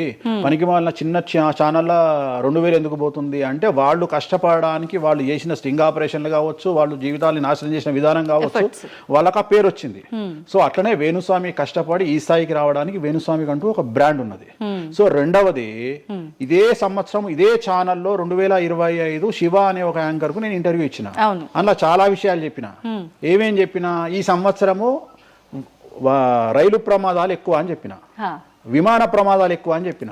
చెప్పంగా వెనకకెంచి వచ్చి వీరికి పని పాట లేదు, వీడు పొద్దుగా లేస్తే నెగిటివే మాట్లాడతాడు అని తిట్టిరు నన్ను. మరి అయినప్పుడు ఒక్కడన్నా పెట్టడేంద్రా? పెట్టాలే కదా. ఎందుకు పెట్టారు అంటే చివరికి జ్యోతిష్యం చెప్పుకునే స్వేచ్ఛ కూడా మా బొందకు లేకుండా చేసారు. జ్యోతిష్యంలో అరే ఇప్పుడు నా సొంత కవిత్వం కాదు, ఎవరిని అడిగినా చెప్తారు. ఈ సంవత్సరం గురువు అధిపతి కమాండర్ కేతువు అన్ని క్లియర్గా ఉన్నాయి. కేతువు అంటే మోక్షకారకుడు, భక్తికారకుడు. ఈ సంవత్సరం 2026లో ఎక్కడైతే జనాలు గుమిగూడు ఉంటారో అక్కడ ప్రాబ్లమ్స్ వస్తాయి. అది రేపు జరగబోయేటువంటి పుష్కరాలు కావచ్చు, రేపు జరగబోయే సమ్మక్క సారక్క పండగ కావచ్చు, లేకపోతే దేవాలయాల్లో ముక్కోటి ఏకాదశి కావచ్చు, ఎక్కడైతే భక్తి భావం ఉంటుందో అక్కడ చాలా పెద్ద పెను ప్రమాదాలు, సంచలనాలు జరుగుతాయని శాస్త్రం చెప్తుంది. శాస్త్రం చెప్పినప్పుడు ఆ శాస్త్రాన్ని వేణుస్వామి చెప్తున్నాడు. దీన్ని కూడా తప్పు తీసుకుపోయి వేణుస్వామి ఏలినాడు శని నడుస్తుంది మేషరాశికి, మేషరాశి బాగుండదు అని చెప్పాలి కానీ మేషరాశి సూపర్ స్టార్లు అవుతారని నేనెందుకు చెప్తా అంటే, అక్కడ చూసినా వేణుస్వామి మన ఒక ఆమె నేను మీనరాశి బాగాలేదంటే మీనరాశికి బాగాలేదని చెప్తున్నా వేణుస్వామి ఎక్కడ చెప్పాడు వేణుస్వామి అని ఇట్లనే ఊతుంది ఆమె, ఇట్లనే అంటుంది వేణుస్వామి చెప్పిండు అని తిట్టింది. నువ్వు నమ్మవమ్మా, ఆమె అమెరికా నుండి పంచుప్రభాకర్ అని ఒక ఆయన ఉంటాడు, ఆయన తిట్టిండమ్మా ఆ బూతులు భగవంతా నేనైతే తెల్లారి చచ్చిపోతుండే. అంటే వాళ్ళిద్దరికి ఫైటింగ్ జరిగి గదే మీనరాశి అని చెప్తున్నా నేను. ఆమె మీనరాశి అంట, గదే మీనరాశి అంటున్నా నేను. అంటే నేను చెప్పేది అదే. నేను చెప్పేది ఫస్ట్ శనీశ్వరుడు కాదు, శనేశ్వరుడు. శనీశ్వరుడు అని ఎందుకు వచ్చింది అంటే, ఒకరోజు శని శంకరుడు ఇద్దరు కలిసినప్పుడు శంకరుడు శనిని అడుగుతాడు, ఏందా నేను చూస్తే పెద్ద అందరు భయపడుతున్నారు, చాలా పెద్ద పెద్ద వాళ్ళు భయపడుతున్నారు, నువ్వు తోపు తురుమట కదా అంటాడు. అంటే నేను తోపు తురుమా కాదా, రేపు చెప్తా నీ సంగతి అంటాడు. ఎవరు? శని ఈశ్వరుని అంటాడు. అంటే ఏంది అంటే, రేపు నీ టైం వచ్చింది, నీ సంగతి ఏందో చెప్తా అంటాడు. అంటే తెల్లవారి పొద్దున సూర్యోదయానికి శంకరుడు పోయి ఒక చెట్టు తొరలో దాచుకొని సాయంత్రం సూర్యాస్తమయం వరకు చెట్టు తొరలోనే ఉంటాడు. ఉండి బయటకు వస్తాడు. బయటకు వచ్చిన తర్వాత శని ఎదురుపడితే నన్నేమో చేస్తా అన్నావు కదా, ఏం చేసినావు అంటాడు. అంటే నువ్వు లయకారకుడివి, ప్రపంచాన్ని శాసిస్తావు, ముల్లోకాలను శాసిస్తావు. అట్లాంటి నిన్ను తీసుకుపోయి సూర్యోదయం నుండి సూర్యాస్తమయం దానిక చెట్టు త్వరలో దాచిపెట్టిన, ఇంతకంటే నేను చేసేదే ఉంది అంటాడు. ఆట మొదలు పెట్టేశాడు అక్కడ ఆల్రెడీ. అప్పటి నుండి ఆయనకు శనీశ్వరుడు అని పేరు వచ్చింది. Okay okay. సో ఇది జరిగింది శంకరుడికి కూడా జరిగింది, రాముడికి కూడా జరిగింది. సో ఏలినాటి శని పీరియడ్లో, షష్టమ శని పీరియడ్లో బాధలు పడేటువంటి పరిస్థితి ప్రతి ఒక్కళ్లకు ఉంటుంది. రెండవసారి ఏలినాటి శనిలో మరీ దరిద్రంగా ఉంటుంది. కలియుగంలో దాని తీవ్రత చాలా ఎక్కువగా ఉంటుంది. కలియుగంలో ఫిజికల్ కంటే మానసికమైన దెబ్బలు చాలా ఎక్కువగా ఉంటాయి. జనాలు కొట్టే దెబ్బలు చాలా ఎక్కువగా ఉంటాయి. నరఘోష వల్ల తినే దెబ్బలు చాలా ఎక్కువగా ఉంటాయి. కలియుగ దైవమైనటువంటి వెంకటేశ్వర స్వామి వారికే ఎన్నో రకాల పూజలు చేసి దిష్టి తీయడానికి ప్రయత్నం చేస్తున్న సందర్భంలో ఆఫ్టర్ ఆల్ మానవుల మనమెంత. సో మన మీద ఎన్నో రకాల దుష్ప్రయోగాలు ఉంటాయి, ఎన్నో రకాల నరఘోషలు ఉంటాయి. సో ఇవన్నీ జనాలకు తెలియజేయాల్సిన బాధ్యత ఒరిజినల్ పండితుడిగా, ఒరిజినల్ జ్యోతిష్కుడిగా నా మీద ఉంది. సో సొంత కవిత్వము జనాలకు పాజిటివ్గా చెప్పడానికి నేనేమి ఏమో అంటారు కదా, వ్యక్తిగత ఏదో అంటారు వాళ్ళను, వ్యక్తిగతంగా కౌన్సిలింగ్ ఇచ్చేటువంటి వాడిని కాదు నేను. సో నేను శాస్త్రం ఏం చెప్పిందో నేను దాన్ని మాత్రమే జనాలకు చెప్పడానికి నేను ఇక్కడ ఉన్నా. అంతేగాని క్యాన్సర్ వచ్చిన పట్టుకుని నీకు ఏం లేదు అని చెప్పి వాడిని ఇంటికి పంపించి 2 రోజుల తర్వాత సచ్చేటట్టు చేసేటువంటి నీచుడిని నేను కాదు. క్యాన్సర్ వస్తే క్యాన్సర్ వచ్చింది, ధైర్యంగా బతుకు, ఇంకా బతుకు, నీ కోరికలు తీర్చుకో, అన్ని కోరికలు తీసుకొని సావు అని చెప్తా. రెండవది, అన్ని తిని 60 ఏళ్ళు పోతే ఏం తినకుండా 80 ఏళ్ళు బతికితే లాభం లేదు. సో కలియుగంలో ఇవన్నీ సమస్యలు చాలా తీవ్రంగా ఉంటాయి. భార్యాభర్త కారులో పోతే పక్కింటోడు ఏడిస్తాడు, మంచి కారు కొనుక్కుంటే ఏడిస్తాడు, ఒక పిల్లగాడు మంచి ఉత్తీర్ణత శాతంలో పాస్ అయితే ఏడిస్తారు, మంచి ఉద్యోగం వస్తే ఏడిస్తారు, ఒక పొలిటికల్ బాగుంటే తెస్తాడు, ఒక యాంకర్కు డబ్బులు వస్తే తెస్తాడు. సో ప్రతి దగ్గర ఏడుపు ఏడుపు ఏడుపు, జలసు అనేటువంటిది రాజ్యమేలుతున్నటువంటి సందర్భంలో తెలుగు రాష్ట్రాలలో అది పీక్ స్థాయిలో ఉండేటువంటి పరిస్థితులలో నిజాలు చెప్పి జనాలని భయానికి దూరంగా ఉంచాల్సినటువంటి బాధ్యత నాది, జరగబోయే నష్టం నుండి కాపాడాల్సినటువంటి బాధ్యత నాది అని ఇంతమంది రాళ్ళేసినా, ఇంత చెండాల పనులు చేసినా, వ్యక్తిగతంగా నన్ను విమర్శలు చేసినా నేను ఎవరిని వ్యక్తిగతంగా విమర్శించడం లేదు. ఎందుకంటే ప్రతి ఒక్కడి ముడి కింద ఖచ్చితంగా సమస్యలు ఉంటాయి. ఈ శుద్ధపూస ఎవడూ కాదు. నాకంటూ నెల రోజులు పక్కకు తీస్తే ఒక్కొక్కటి జాతకాలు చెప్పగలుగుతా అందరివి. నేను వాటి జోలికి బోదలుచుకోవట్లేదు. శాస్త్రం ఏం చెప్పిందో శాస్త్ర ప్రామాణికంగా నేను జనాలకు తెలియజేయాలని కోరుకుంటున్నా. సో లాస్ట్ ఇయర్ ఎట్లా జరుగుతుందో 2025లో అనుభవించిన కష్టం కంటే 2026 ఎక్కువ, 2026 కంటే 27 ఎక్కువ, 27 కంటే 28 ఎక్కువ. 2025 నుండి 28 వరకు సమాజంలో ప్రకృతిలో జరిగే సంఘటనల తీవ్రత చాలా ఎక్కువగా ఉండబోతా ఉంది. ప్రకృతి పరంగా, సామాజికంగా, అగ్ని ప్రమాదాల పరంగా, వాహన ప్రయాణాల ప్రమాదం, చాలా రకాల సమస్యలు ఈ సంవత్సరం ఉండబోతున్నాయి. ఓకే, రాశుల పరంగా ఎలా ఉంటుందండి? సో ఈ సంవత్సరము ఫస్ట్ రాశుల కంటే ముందు మనం మాట్లాడుకోవాల్సింది ఏంటి అంటే, ఈ సంవత్సరము రైలు ప్రమాదాలు, అగ్ని ప్రమాదాలు, వాహన ప్రమాదాలు, అలాగే జన సమీకరణలు ఉన్న చోట, భక్తులు గుమిగూడే చోట, జన సాంద్రత ఉన్న చోట, అది సినిమా థియేటర్లు అవ్వచ్చు, భక్తికి సంబంధించిన ఏరియా అవ్వచ్చు, సో మార్కెట్లు అవ్వచ్చు, మాల్స్ అవ్వచ్చు, వాటిల్లో పెను సంచలనాలు ఈ సంవత్సరం జరిగే అవకాశాలు ఉన్నాయి. ఆర్థిక నష్టము అంటే ఆస్తి నష్టము, జన నష్టము ఉండేటువంటి అవకాశాలు ఉన్నాయి. కాబట్టి జనాలకు చెప్పే విషయం ఏంటంటే, భక్తి పేరుతో జనాలు లేనటువంటి ప్లేస్కి వెళ్ళండి. ముక్కోటి ఉంది, ఖాళీగా ఉన్న వెంకటేశ్వర గుడికి వెళ్ళండి. హ్యాపీగా ఆ దేవుడికి డబ్బులు ఇచ్చిన వాళ్ళు అవుతారు, పంతులకు డబ్బులు ఇచ్చిన వాళ్ళు అవుతారు, గుడికి 4 రూపాయలు ఇచ్చిన వాళ్ళు అవుతారు. అట్లనే జనాలు లేనటువంటి ప్లేసుల్లో పుష్కరాలకు వెళ్ళండి ఈ సంవత్సరము. సో జన సాంద్రత ఉన్నటువంటి ప్రదేశాలను ఈ సంవత్సరం అవాయిడ్ చేయడానికి ప్రయత్నం చేయండి. సో టూర్లు మ్యాక్సిమం అవాయిడ్ చేయండి. ఈ సంవత్సరము లోయ ప్రాంతాలలో, కొండ ప్రాంతాలలో, నదీ పరివాహక ప్రాంతాలలో పెను సంచలనాలు నమోదయ్యే అవకాశం ఉంది. టూరిస్టు ప్రాంతాలలో కూడా ప్రాబ్లమ్స్ ఉంటాయి. ఈ సంవత్సరం భారతదేశంలో కొన్ని ప్రదేశాల్లో మత కల్లోలాలు రేగేటువంటి అవకాశం కనిపిస్తూ ఉంది, కర్ఫ్యూ విధించేటువంటి అవకాశం కనిపిస్తూ ఉంది. సో ఇవన్నీ కూడా ఈ సంవత్సరం చాలా తీవ్రంగా ఉండబోతా ఉన్నాయి. సో జాగ్రత్తలు వహిస్తే మంచిది. ఓకే, ఇప్పుడు అంటే ఇవి ఎవరికి, అంటే ఏదైనా గ్రహాల్లో మార్పులు ఉన్న వాళ్ళకా, లేదంటే అంటే ఇదంతా మనం ప్రకృతి పరంగా చెప్పాలి. ప్రకృతి పరంగా దాంట్లో ఎవరు ఉంటారు అంటే, చనిపోయే వాళ్ళని తీసుకుంటే ఆ బాధితులు ఎవరైతే ఉంటారో వాళ్ళ జాతకంలో ఏలినాటి శనో, షష్టమ స్థానంలో శనో, వ్యయ గురువో ఉంటాడు. సో మనం వాళ్ళే అని చెప్పలేం కదా, అక్కడికి పోయిన వాళ్ళల్లో వాళ్ళు ఉంటారు. ఎవడైతే నష్టజాతకుడు ఉంటాడో వాడికి ఆ ఇన్సిడెంట్ జరుగుతుంది. సో ఇది ఓవరాల్ గా సంవత్సర ప్రిడిక్షన్ అంటారు. సో రాబోతున్నటువంటి సంవత్సరం పేరు కూడా చాలా చాలా చాలా కాంట్రవర్షియల్ నేమ్, పరాభవనామ సంవత్సరము. పరాభవము అంటే ఓటమి, అవమానంతో కూడిన ఓటమి అని అర్థం. పరాభవము, దుర్యోధనుడికి మయసభలో జరిగినది పరాభవము. సో అలాంటి పరాభవము ఎవరికి జరుగుతుంది అంటే ఎవరి జాతకంలోనైతే ఏలినాటి శని ఉందో 6వ స్థానంలో శని ఉన్నాడో 8వ స్థానంలో శని ఉన్నాడో 12వ స్థానంలో గురువు ఉన్నాడో వాళ్లకు ఈ సంవత్సరం సంచలనాలు ఉండబోతా ఉన్నాయి. అది మేషరాశి కావచ్చు, మీనరాశి కావచ్చు, సింహరాశి కావచ్చు. సో ఇలాంటి వారికి ఈ సంవత్సరం పెను సంచలనాలు ఉండేటువంటి అవకాశాలు ప్రస్ఫుటంగా కనిపిస్తా ఉన్నాయి. సో ఇది ఓవరాల్ గా సంవత్సర ఫలితము. ఇక 12 రాశులకు సంబంధించి ముందుగా మేషరాశి కనుక తీసుకున్నట్లయితే మేషరాశికి ఈ సంవత్సరము ఏలినాటి శని నడుస్తూ ఉంది. సో ఏలినాటి శని ఒక పక్క గురువు బాగాలేడు, ఒక పక్క రాహు బాగాలేడు, ఒక పక్క కేతు బాగాలేడు. సో ఇలాంటి సందర్భంలో పెను సంచలనాలకు కారణభూతమయ్యేటువంటి అవకాశం ఉంది. సో విద్యార్థులకు ఉత్తీర్ణత శాతం తగ్గుతుంది, కోరుకున్న ప్లేస్మెంట్స్ రావు, వీసా రిజెక్ట్ అయ్యే అవకాశం ఉంది. ఉద్యోగస్తులకు పై అధికారుల వల్ల సమస్యలు ఉంటాయి, ప్రమోషన్లు ఆగిపోతాయి. సో బదిలీలు చాలా దూరంగా బదిలీలు అయ్యే అవకాశం కనిపిస్తూ ఉంది. రాజకీయ నాయకులకు ఫెయిల్యూర్స్ కనిపిస్తూ ఉన్నాయి, ఉన్న పదవులు కోల్పోయే అవకాశం కనిపిస్తుంది, ఎన్నికలలో ఓటమి కనిపిస్తూ ఉంది. రైతులకు మొదటి పంట కంటే రెండవ పంట బాగుండే అవకాశం ఉంది. కళాకారులకు క్రీడాకారులకు అవకాశాలు తగ్గిపోయి ఆదాయం తగ్గిపోయే అవకాశం ఉంది. స్త్రీలకు సంబంధించి భర్తల మధ్యన గొడవలు అయ్యే అవకాశం ఉంది. అలాగే వ్యాపారస్తులకు బ్యూరోక్రాట్లకు ఈ సంవత్సరం ఏసీబీ, సిబిఐ, సిఐడి లాంటి కేసులు లేదా ఈడీ కేసులు కనిపిస్తూ ఉన్నాయి. ఈ సంవత్సరం ఓవరాల్గా మేషరాశి వాళ్ళని తీసుకుంటే న్యాయపరమైన ఇబ్బందులు, ఆర్థికపరమైన ఇబ్బందులు, ఆరోగ్యపరమైన ఇబ్బందులు, తండ్రికి సంబంధించిన అపమృత్యు గండము,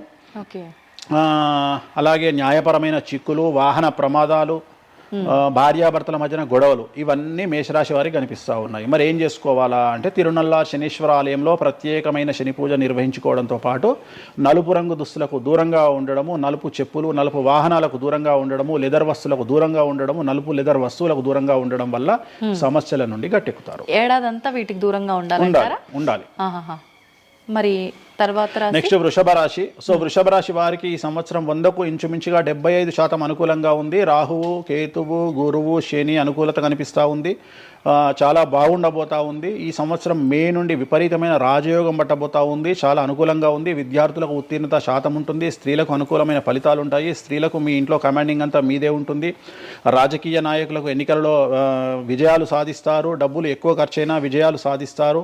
అలాగే రైతులకు 2 పంటల దిగుబడి రాబడి బాగుంటుంది. విద్యార్థులకు కోరుకున్న ప్రదేశాల్లో సీట్లు వస్తాయి. ఉత్తీర్ణత శాతం పెరుగుతుంది.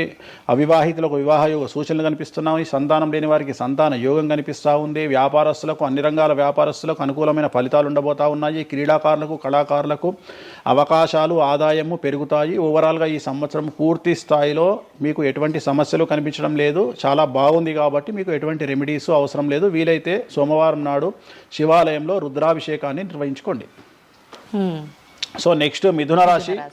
ఈ సంవత్సరం ఏదైనా రాశి 100కు 110% అనుకూలంగా ఉంది అంటే మిథున రాశి. సో గురువు, రాహువు, కేతువు అన్ని గ్రహాలు అనుకూలంగా ఉన్నాయి. పట్టిందల్లా బంగారంగా ఉంటుంది. గురువు అతిచారం వల్ల మీ జాతకం చాలా బాగుండబోతా ఉంది. గత 10 సంవత్సరాల నుండి మీరు పడుతున్నటువంటి కష్టాలన్నీ తొలగిపోయే అవకాశాలు కనిపిస్తూ ఉన్నాయి.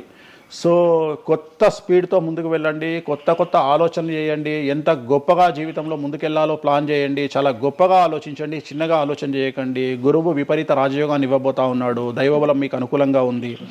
గురుబలం మీకు అనుకూలంగా ఉంది. శనిబలం మీకు అనుకూలంగా ఉంది. కాబట్టి కొత్త వ్యాపారాలు ప్రారంభించండి. విపరీతమైనటువంటి చాలా గొప్పగా కలలు కనండి. ఆ కళలను సాకారం చేసుకునే దిశగా ప్రయాణం చేయండి. విద్యార్థులకు అనుకూలంగా ఉంది. ఉద్యోగస్తులకు అనుకూలంగా ఉంది. వ్యాపారస్తులకు అనుకూలంగా ఉంది. రైతులకు 2 పంటలు అనుకూలంగా ఉంది.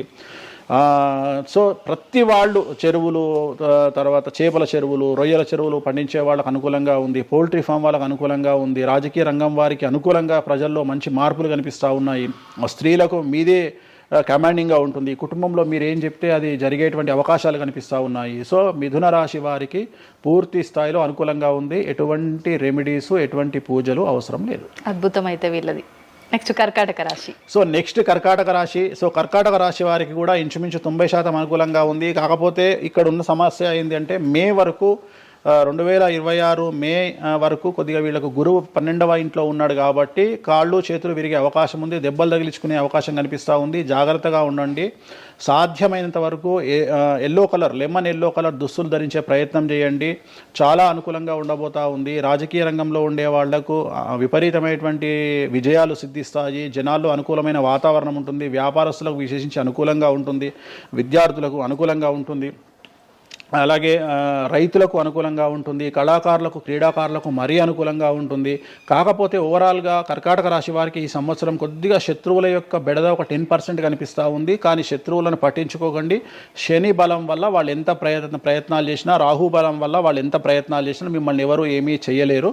సో మీరు చేయాల్సింది ప్రతి గురువారం నాడు లెమన్ ఎల్లో దుస్తులు ధరించే ప్రయత్నం చేయండి. అలాగే శ్రీకాళహస్తిలో గురు దక్షిణామూర్తి వద్ద గురువారం నాడు గురుహోరలో గురువుకు అంటే దక్షిణామూర్తికి అష్టోత్తర పూజ చేయించుకోండి. అలాగే పసుపు రంగు పువ్వు ఏదైనా ఉంటే అక్కడ నుండి తెచ్చుకొని ఇంట్లో పెట్టుకోండి, మీకు అనుకూలమైన ఫలితాలు ఉంటాయి. అంటే శని వీళ్ళకి ఫేవర్గా ఉన్నాడు, అంటే శని వీళ్ళకి చాలా ఫేవర్గా ఉన్నాడు, రాహు ఫేవర్గా ఉన్నాడు, కేతు ఫేవర్గా ఉన్నాడు, మే నుండి గురువు కూడా ఫేవర్గా ఉంటాడు.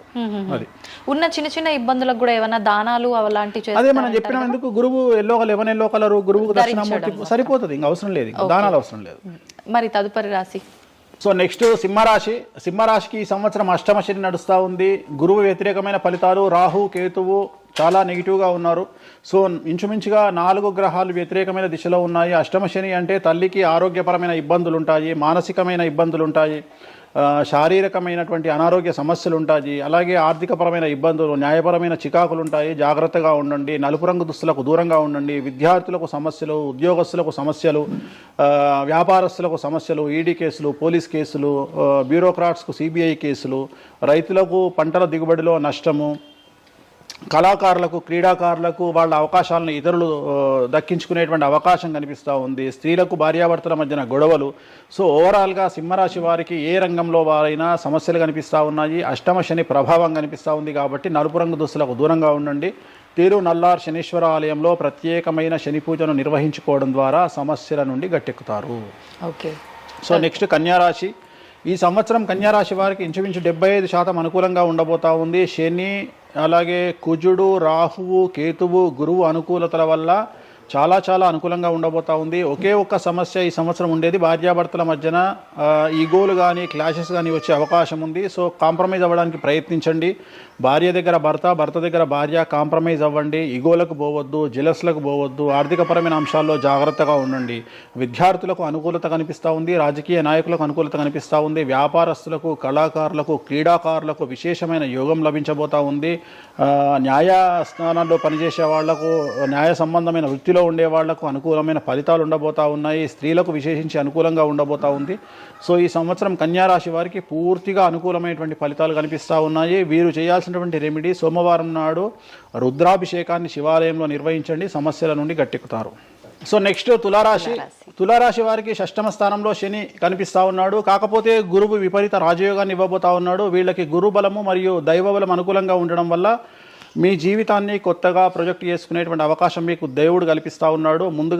ముందుకు వెళ్ళే ప్రయత్నం చేయండి. చాలా కొత్తగా మిమ్మల్ని మీరు ఆవిష్కరించుకునే ప్రయత్నం చేయండి. మిమ్మల్ని మీరు కొత్తగా సమాజానికి చూపించుకోండి. దానివల్ల మీ ఆలోచనలు మార్చుకోండి. చాలా గొప్పగా థింక్ చేయండి, గొప్పగా కలలు కనండి, వాటిని సాకారం చేసుకోండి. గురువు అనుకూలంగా ఉన్నాడు. కాకపోతే కుటుంబంలో పెను సంచలనం జరిగే అవకాశం కనిపిస్తూ ఉంది. 6వ స్థానము భాగ్యానికి మరియు శత్రుత్వానికి కారకుడు కాబట్టి శని వల్ల సంచలనం జరిగే అవకాశం ఉంది. విద్యార్థులు, ఉద్యోగస్తులు, వ్యాపారస్తులు, కళాకారులు, క్రీడాకారులు, రైతులు, అలాగే రాజకీయ నాయకులు ఎవరైనా సరే వాళ్ళ జీవితంలో ఏదో ఒక పెను సంచలనం జరిగే అవకాశం కనిపిస్తూ ఉంది. నలుపు రంగు దుస్తులకు దూరంగా ఉండండి. తీరు నల్లార్ శనీశ్వర ఆలయంలో ప్రత్యేకమైన శని పూజ నిర్వహించడం ద్వారా సమస్యల నుండి బయటపడతారు. నెక్స్ట్ వృశ్చిక రాశి. వృశ్చిక రాశి వారికి అర్ధాష్టమ శని వెళ్ళిపోయింది. శని, గురువులు అనుకూలంగా ఉన్నారు, రాహు కేతువులు అనుకూలంగా ఉన్నారు. కళాకారులు, క్రీడాకారులు, ఉద్యోగస్తులు, విద్యార్థులు, వ్యాపారస్తులు, రైతులు, రాజకీయ నాయకులు, స్త్రీలు, అన్ని రంగాల వారికి పూర్తిగా 100కి 100% అనుకూలంగా ఉన్నటువంటి రాశి వృశ్చిక రాశి. పూర్తి స్థాయిలో విశాఖ 4, అనురాధ 1, 2, 3, 4, జ్యేష్ఠ 1, 2, 3, 4, 9 పాదాల వారికి విశేషించి రాజయోగంగా భావించాల్సి ఉంటుంది.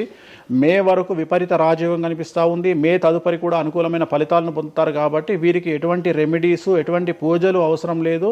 చాలా గొప్పగా కలలు కనండి. మీకు ఉన్నటువంటి కళలను సాకారం చేసుకోండి. మీకు ఎటువంటి రెమెడీస్ కూడా అవసరం లేదు. నెక్స్ట్ ధనుస్సు రాశి. ధనుస్సు రాశి వారికి అర్ధాష్టమ శని నడుస్తూ ఉంది. అర్ధాష్టమ శని అనేటువంటిది డబ్బులను అధికంగా ఇచ్చి ఆ డబ్బుల ద్వారా సమస్యలు తెచ్చేటువంటి ఒక పరిస్థితి. అంటే డబ్బులు లేకపోతేనే సమస్యలు అంటారా? డబ్బులు ఉంటే కూడా సమస్యలు. డబ్బులు ఉన్నప్పుడు వాటిని మనం ఖర్చు చేసే విధానంలో సమస్యలు, వాటిని మనం ఎలా సమాజంలో ఖర్చు పెట్టబోతున్నామనే సమస్యలు ఏర్పడేటువంటి అవకాశం ఉంది. కాబట్టి మీరు ఇన్వెస్ట్మెంట్ చేయడంలో కానీ, అప్పులు ఇవ్వడంలో కానీ, ఎవరికైనా అప్పులు ఇవ్వడంలో కానీ, చిట్టీలు వేయడంలో కానీ, సహాయం చేయబోయేటప్పుడు కానీ జాగ్రత్తలు తీసుకోండి. ఎటువంటి పరిస్థితుల్లోనూ డబ్బులు ఎవరికి ఇవ్వవద్దు. సో ధనుస్సు రాశి వారికి డబ్బు పరంగా సమస్యలు ఏర్పడే అవకాశం ఉంది. రాక డబ్బులు వచ్చినాయి కాబట్టి తీసుకెళ్ళి వేరే వాళ్ళకి ఇచ్చి మోసపోయే అవకాశాలు కనిపిస్తూ ఉన్నాయి. ఈ ఒక్క విషయంలో ధనుసు రాశి వాళ్ళు జాగ్రత్తలు తీసుకుంటే విద్యార్థులకు, ఉద్యోగస్తులకు, కళాకారులకు, క్రీడాకారులకు, రాజకీయ నాయకులకు, స్త్రీలకు, వ్యాపారస్తులకు, రైతులకు, అన్ని రంగాల వారికి ఈ సంవత్సరం అనుకూలంగా ఉంటుంది. ఓన్లీ మీరు చేయాల్సిన రెమెడీ నలుపు రంగు దుస్తులకు దూరంగా ఉండండి. తిరునల్లార్ శనీశ్వర ఆలయంలో ప్రత్యేకమైన శని పూజ నిర్వహించడం ద్వారా సమస్యల నుండి గట్టెక్కుతారు. నెక్స్ట్ మకర రాశి వారికి ఈ సంవత్సరం చాలా అనుకూలంగా ఉంది. ఈ సంవత్సరం అండర్లైన్ చేయాల్సిన విషయం ఏమిటంటే మకర రాశి వారికి భార్యాభర్తల మధ్యన గ్యాప్ ఏర్పడేటువంటి అవకాశం ఉంది. గొడవలు వచ్చే అవకాశం ఉంది. ఈగోస్ వల్ల కానీ వేటి వల్ల అయినా సమస్యలు వచ్చే అవకాశం ఉంది. అది కాకుండా విద్యార్థులకు అనుకూలతలు ఉంటాయి, ఉద్యోగస్తులకు అనుకూలతలు ఉంటాయి, రైతులకు 2 పంటల దిగుబడి రాబడి ఉంటుంది. అలాగే రాజకీయ నాయకులకు సమాజంలో మంచి పేరు ప్రఖ్యాతులతో పాటు పదవులు సిద్ధిస్తాయి. రైతులకు 2 పంటల దిగుబడి రాబడి ఉంటుంది. వ్యాపారస్తులకు రూపాయికి 100 రూపాయల లాభం ఉంటుంది. స్త్రీలకు కోరుకున్నటువంటి ఫలితాలు ఉంటాయి. అన్ని రంగాల వారికి అనుకూలమైన ఫలితాలు మకర రాశి వారికి ఉండబోతా ఉన్నాయి. వీరు సోమవారం నాడు శివాలయంలో రుద్రాభిషేకం నిర్వహించుకున్నట్లయితే సమస్యల నుండి గట్టెక్కుతారు. సో నెక్స్ట్ కుంభరాశి వారికి ఏలినాటి శని చివరి అంకంలో ఉంది. చాలా సమస్యలు కనిపించబోతా ఉన్నాయి. కుటుంబంలో ఎవరిని తీసుకున్నా విద్యార్థులు, ఉద్యోగస్తులు, వ్యాపారస్తులు, కళాకారులు, క్రీడాకారులు, రాజకీయ నాయకులు, స్త్రీలు, ఉద్యోగస్తులు, బ్యూరోక్రాట్లు అందరికీ సమస్యలు ఉన్నాయి. వాహన ప్రమాదాలు, పోలీస్ కేసులు, కోర్టు కేసులు, ఆరోగ్యపరమైన ఇబ్బందులు, మానసికమైన ఇబ్బందులు, స్త్రీలకైతే థైరాయిడ్ సమస్యలు, పీసీఓడి సమస్యలు, గర్భసంచికి సంబంధించిన సమస్యలు, మానసికమైన ఇబ్బందులు బాధించే అవకాశం కనిపిస్తూ ఉంది. జాగ్రత్తగా ఉండండి. నలుపు రంగు దుస్తులకు దూరంగా ఉండండి. శనివార నియమాన్ని పాటించండి. సప్త శనివార వ్రతాన్ని పాటించండి. సప్త శనివార వ్రతం అంటే శనివారం నాడు శ్రీ వెంకటేశ్వర స్వామి వారికి సంబంధించినటువంటి వ్రతము. ఇది పుస్తకం మీకు మార్కెట్లో దొరుకుతుంది. తీసుకొచ్చుకొని 7 వారాల పాటు 7 శనివారాల పాటు చేయండి.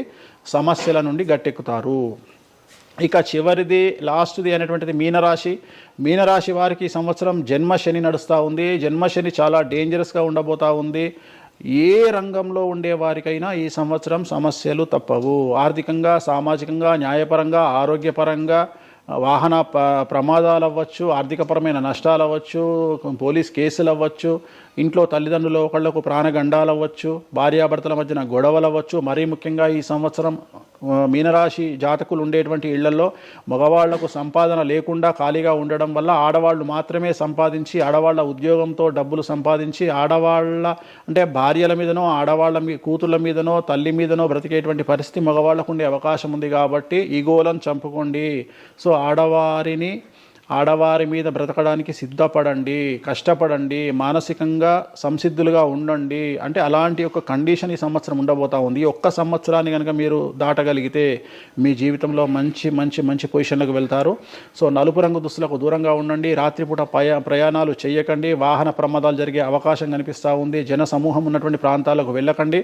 సో జాగ్రత్తలు తీసుకోండి. నలుపు రంగు దుస్తులకు దూరంగా ఉండండి. తిరునల్లార్ శనీశ్వర ఆలయంలో ప్రత్యేకమైన శని పూజ నిర్వహించడం ద్వారా సమస్యల నుండి బయటపడతారు.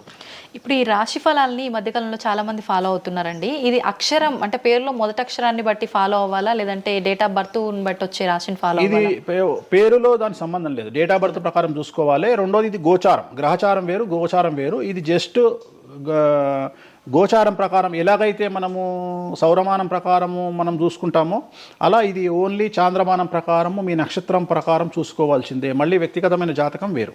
అంటే ఒక 3-4 రాశులు మినహాయించి అన్ని రాశుల వారికి కొంచెం ఇబ్బందికర పరిస్థితులే ఉన్నాయి. దానికి మీరు చెప్పిన రెమెడీస్ చేసుకుంటే సరిపోతుంది. ధన్యవాదాలండి, చాలా చక్కగా వివరించారు. ఓం నమో వెంకటేశాయ.